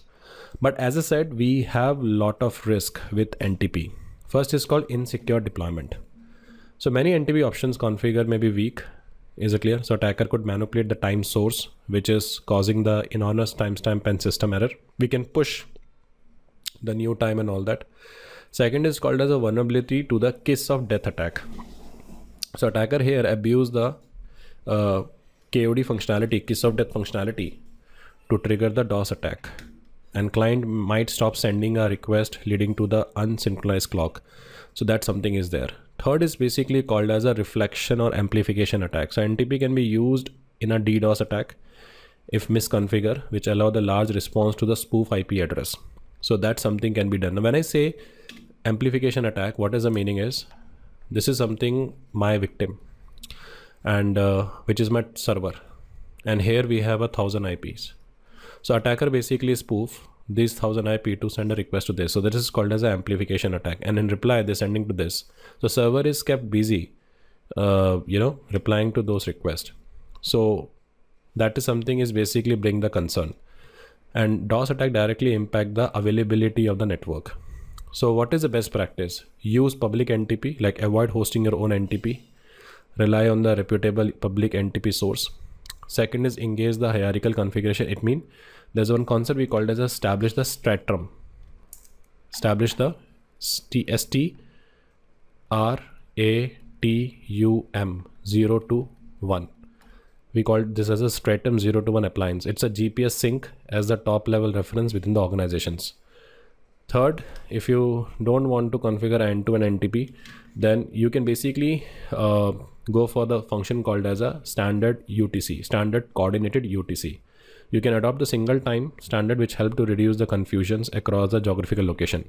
It actually simplifies cryptography and event correlation also. The next is limit the strata level. You can restrict the depth of hierarchy to reduce the potential inaccuracy, and few levels may be more precise for synchronization. And most important part is monitor the server functionality. We have to continuously watch the NTP server performance.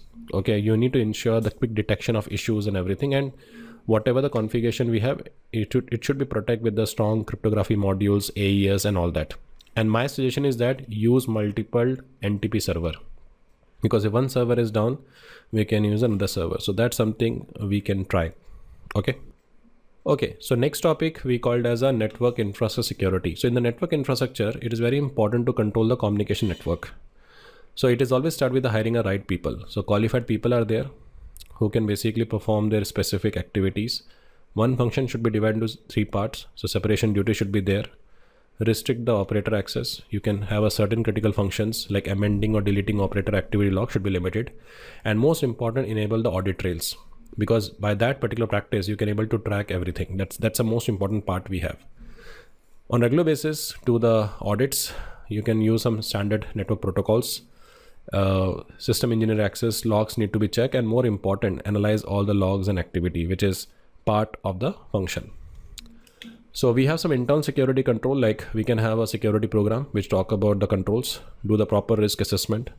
We should have an incident management process in place, because if any incident occur, we have an incident management process by which we can able to detect, escalate the incident, and any kind of a changes are required, it need to go through a change management process. Change management process is very important, because change management evaluate all the impact on the network before implementing a change.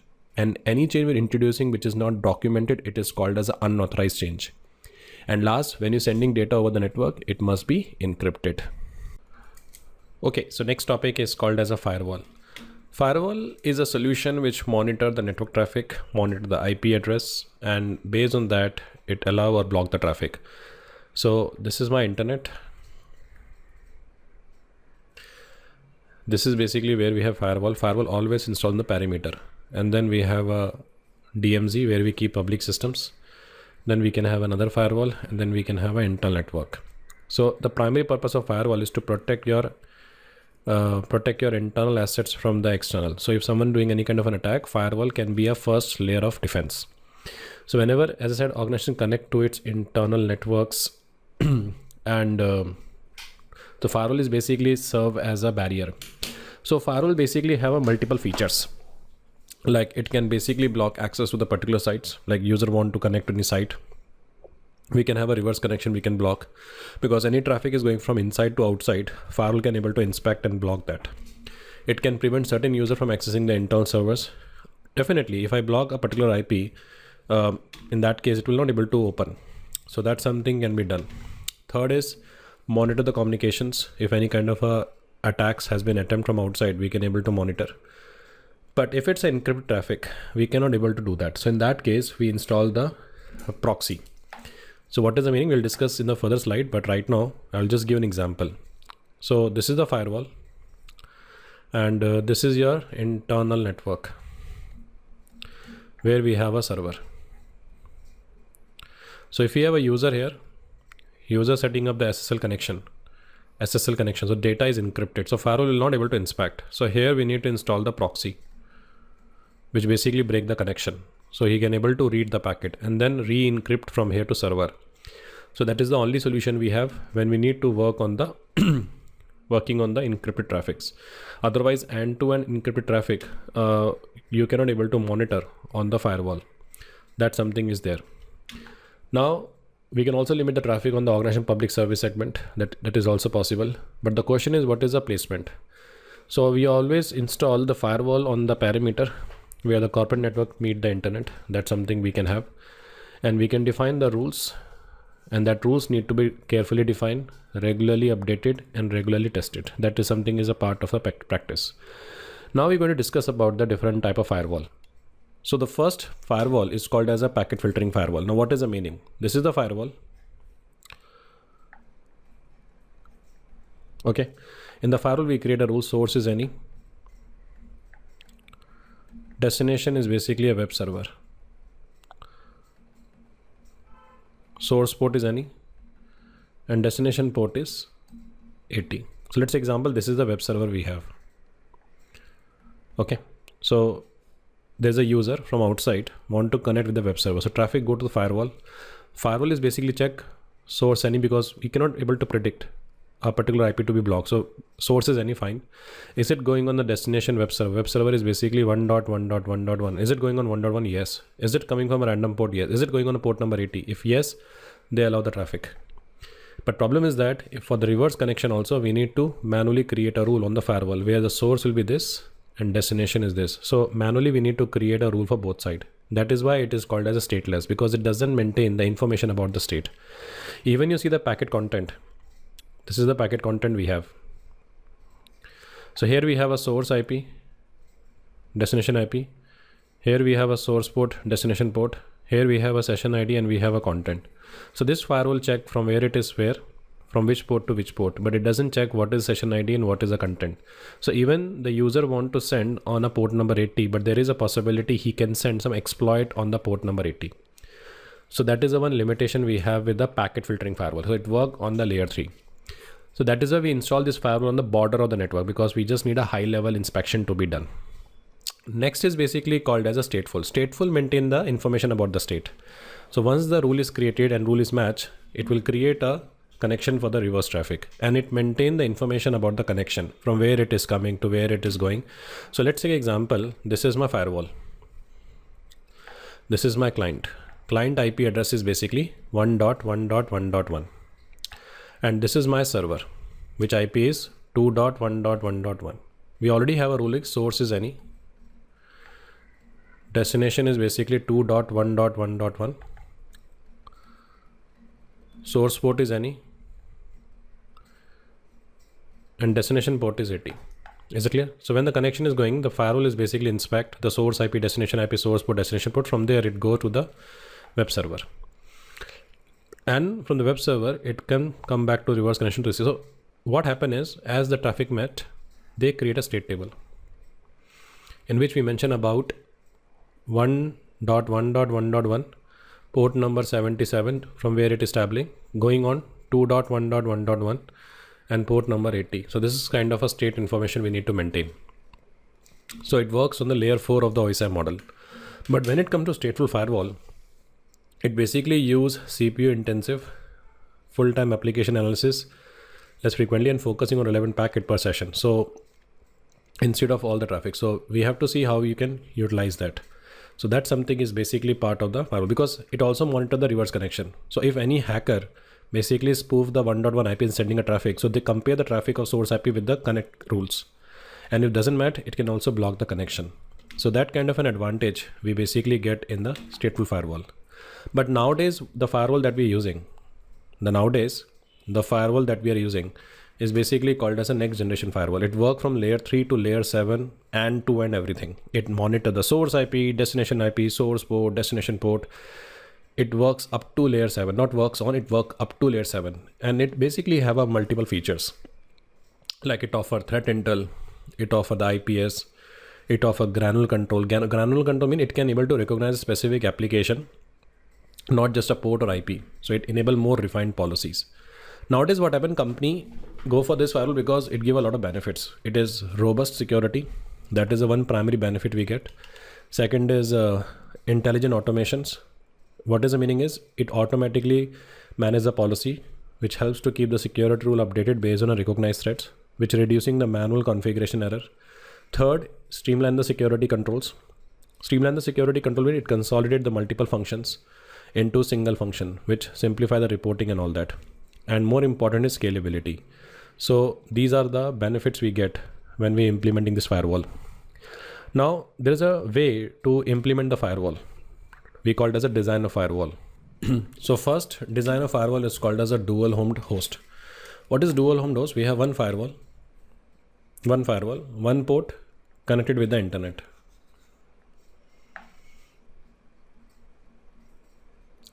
And one port connected with the internal network. So we have a host here. So all the traffic which is coming, it's coming from internet on the firewall. This firewall does the routing also. This firewall does the filtering also. End to end, it does everything. Problem is that if firewall is down, everything is down. Because directly the load is coming on the dual home directly on this firewall. That's why we introduce a new concept which is called as a this one. Screen host firewall. So this is not a firewall. This is a, you can say, design architecture we're talking about. Is it clear? So now we're going to discuss about the screen host firewall. Now what is screen host firewall? In screen host firewall, what happen is, this is my internet.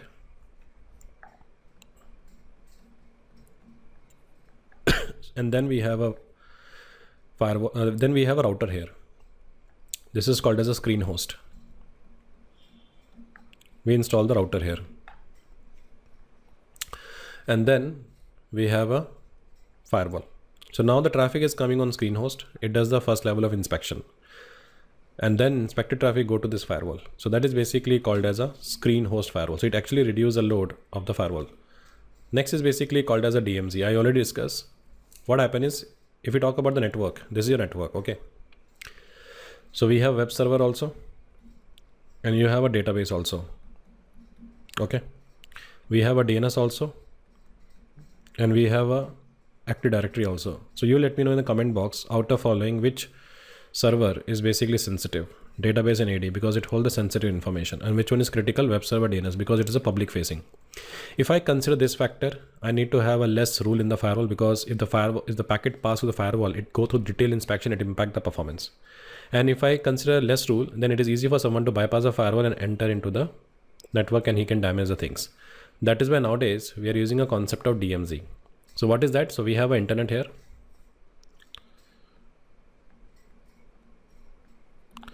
Okay, then we have a firewall. And then we have a DMZ. Whatever the public facing systems we have, we can keep it in the DMZ. Web server, mail server, web server, FTP server, web server, email server. And then whatever the sensitive server we have, which hold the sensitive data, we can keep it in the internal network. Example like AD, database. So any traffic is coming, it goes to the firewall. It does the high level inspection by which it passes to the ABC. But from there, we try to move to internal network. This firewall basically have a more effectiveness. So we keep those systems in the public facing side. We keep it in the DMZ, because DMZ basically segregate the connection of the internet to the internal network. Definitely it is more scalable, but also very expensive. That's something you need to understand. Is it clear? So as I said, next generation firewall is UTM. UTM is a single integrated solution which bundling the multiple security service into one device. It used to improve the security flexibility, reduce the complexity, enhance the visibility, and more important, cost saving. Because one solution can do everything. That is the benefit of using a UTM. Okay. Next is called as a network segmentation. See, it is very important to have a network segmentation. If everything is basically in a same network, if one system is infected, entire network go wrong. So it's very important. We need to have a logical segmentation of a network, so that if we're creating a segmentation, let's take example now. Let me draw the scenario. So here we have a network and we have a section called DMZ and we have an internal network. So in worst case, if any compromise happen, it will be limited to this only. But if you don't have a network segmentation, then if someone compromises this, from there he can able to segment this also. So it's very important that we need to have a segmentation, and we achieving multiple benefits from segmentation by improving a performance, like you can able to control the data, maintain the security, and easy to manage. So the common approach is physical segmentation.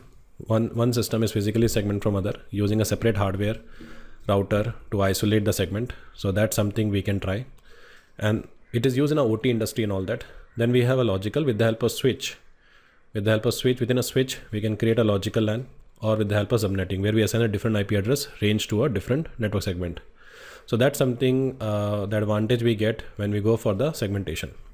So what is advantage? Improve security. As I said, we can limit the scope of breach. The biggest reason is limit the scope of breach. Second is reduce the performance, reduce the broadcast traffic, and optimize the bandwidth usage. And more important is simplify the compliance. So it's easier to implement and manage the regulatory requirement. But when you're implementing that, we have to consider several factors. Example, creating too many segments can complicate. Make sure you should have a robust access control rules and ongoing maintenance. That's something you have to look for, because you cannot simply implement like that. So summary is that firewall implementation vary from simple packet to the complex depending upon the need. UTM is include everything as a one solution, and network segmentation, when you're talking about, is a crucial for limiting the blast radius of attack, it improving the performance, helping to meet the regulatory and organization security requirement. One more important thing, as we're talking about in domains 5, we're also focusing on one topic called endpoint security. So any device connecting to the organization network is called as an endpoint. It can be laptop, it can be smartphone, it can be IoT. In some organization, we introduce a BOYD policy, bring your own device, where you bring your device and we will configure the things. So employee may bring personal device, but that basically ring the concern, because each and every device having a different configuration. And as an administrator, I have a limited visibility. So we have to look for some solutions, like we are using a malware protection like antivirus to protect from the virus and all that. Then we have a firewall, which is basically monitor the inbound and outbound traffic. And the most effective solution for data security is encryption, where we encrypt the data. So even if the laptop is stolen or mobile device is stolen, still we can able to maintain the security of the data, because you need a key to decrypt the data. So that something is there. Next is called as a DLP, data loss prevention. See, firewall monitor the IP, and based on the IP, it basically block. Based on the traffic, it actually block. But when it comes to DLP monitor the data, monitor the movement of data, just to ensure data should not leave in an unauthorized manner. Let's take example. This is my enterprise. Here we have installed one solution which is called as a network based DLP. Okay, and here we have a user, and this is the website. So user is basically on a notice period. So he tried to connect with the website. Firewall basically allow, because it's a legitimate site. But when he's sending a data, this NDLP will inspect the data. So in the data, he finds this kind of a pattern. It means some credit card information is going. So DLP basically, which is installed on the border of the network, inspect the data, and it actually block and log the data. So DLP ensure data should not leave in an unauthorized manner. But user is very intelligent. He disconnected from the network and he connect the pen drive. So when he tried to copy data in the pen drive, DLP will basically prevent from copying those data on the pen drive also. So that is called as an endpoint DLP, which is installed on the every host. Ultimate goal of the DLP is to ensure data should not leave in an unauthorized manner. And today we are using for protecting our intellectual property, sensitive data and all that. So DLP cannot protect everything. DLP protect the sensitive data. So we have to classify the data. So when we're talking about DLP, the importance is that it ensures the employee do not accidentally or maliciously share the sensitive information. It also reduces reputation, because if the data goes out, if data breach happen or data leak happen, it will impact the fine, legal issues, and it also exploit the customer trust.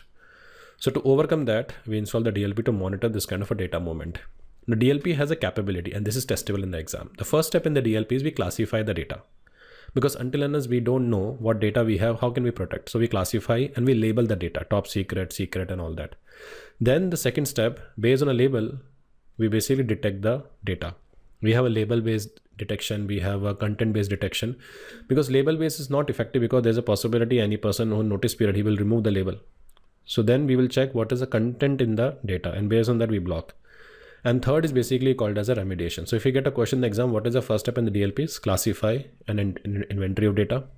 Based on that, then we detect and alert the data. If it's basically going against the principle and all that, we can able to block the data, and we ask for justification. Primarily, we never drop, we only block.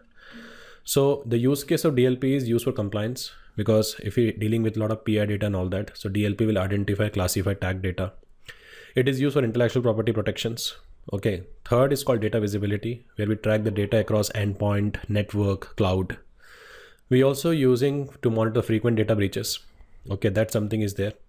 So cyber criminals, malicious insider target sensitive data. So DLP solution detect and prevent the unauthorized exfiltration or leakage of information, and value of the stolen data, which need to be validated.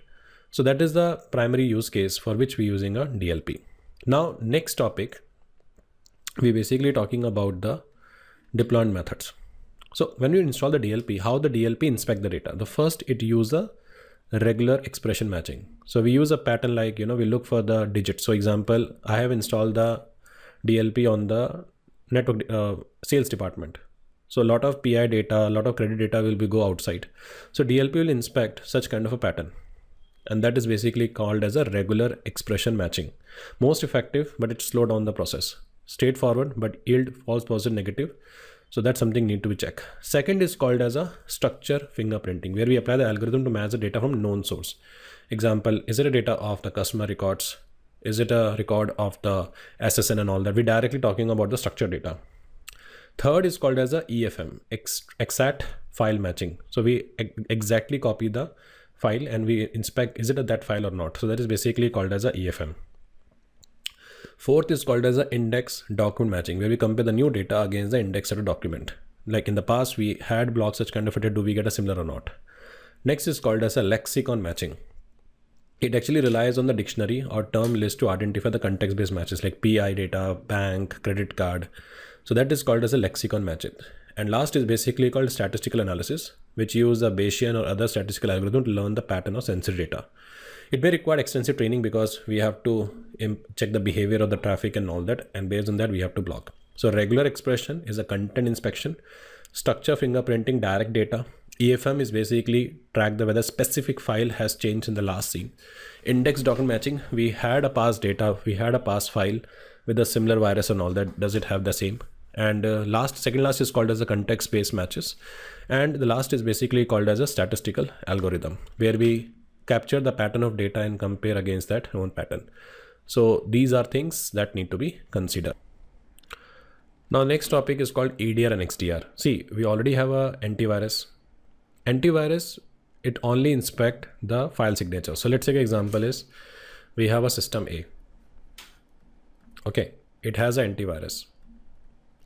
So if any file come, antivirus inspect the file, check the signature and compare again the signature database. So based on that, it will detect and block. What about new signatures? DLP, the antivirus will not able to detect. If you talk about the firewall, based on IP, it block, fine. So antivirus detect the known malware, firewall monitor the IPs, and DLP focus on preventing data exfiltration. What about unknown threat? Like someone is sending a DOS attack. Someone tried to gain access to system and from there he tried to modify registry. So it's about the action. It's all about the threat action. So initially what happened, we used to have a SOC analyst who manually go to system and check the attack pattern they tried to block. But now we have a solution which automatically detects such patterns and block those patterns. And that is what is called as a EDR, endpoint detection and response. So it monitor the endpoint activity, like collect the data in real time, analyze the behavior for threats. So let's say example, there's a hacker who gained access to the system.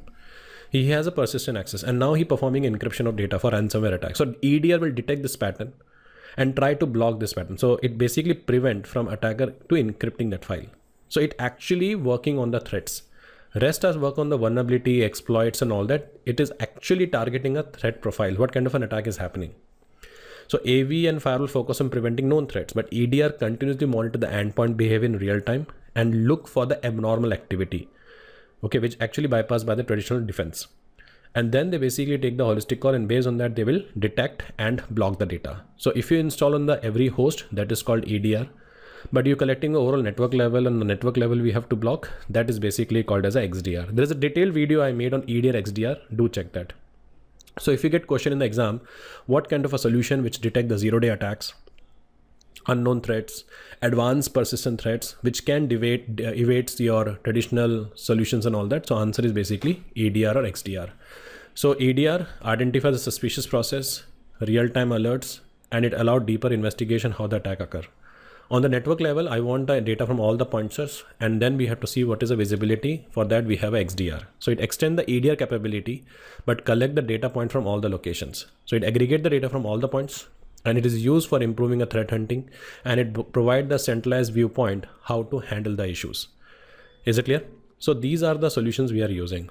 So this is all from my side on the part 1 of the domain 5. Do let me know how do you find this video. And I'm working on the part 2, where encryption I already covered, so I will share the encryption video separately, but rest of the non-encryption topic I will try to record as early as possible. If you're new to the channel, do subscribe to the channel and click on the bell icon to make sure you should not miss my future videos on a similar topic. Good day, bye.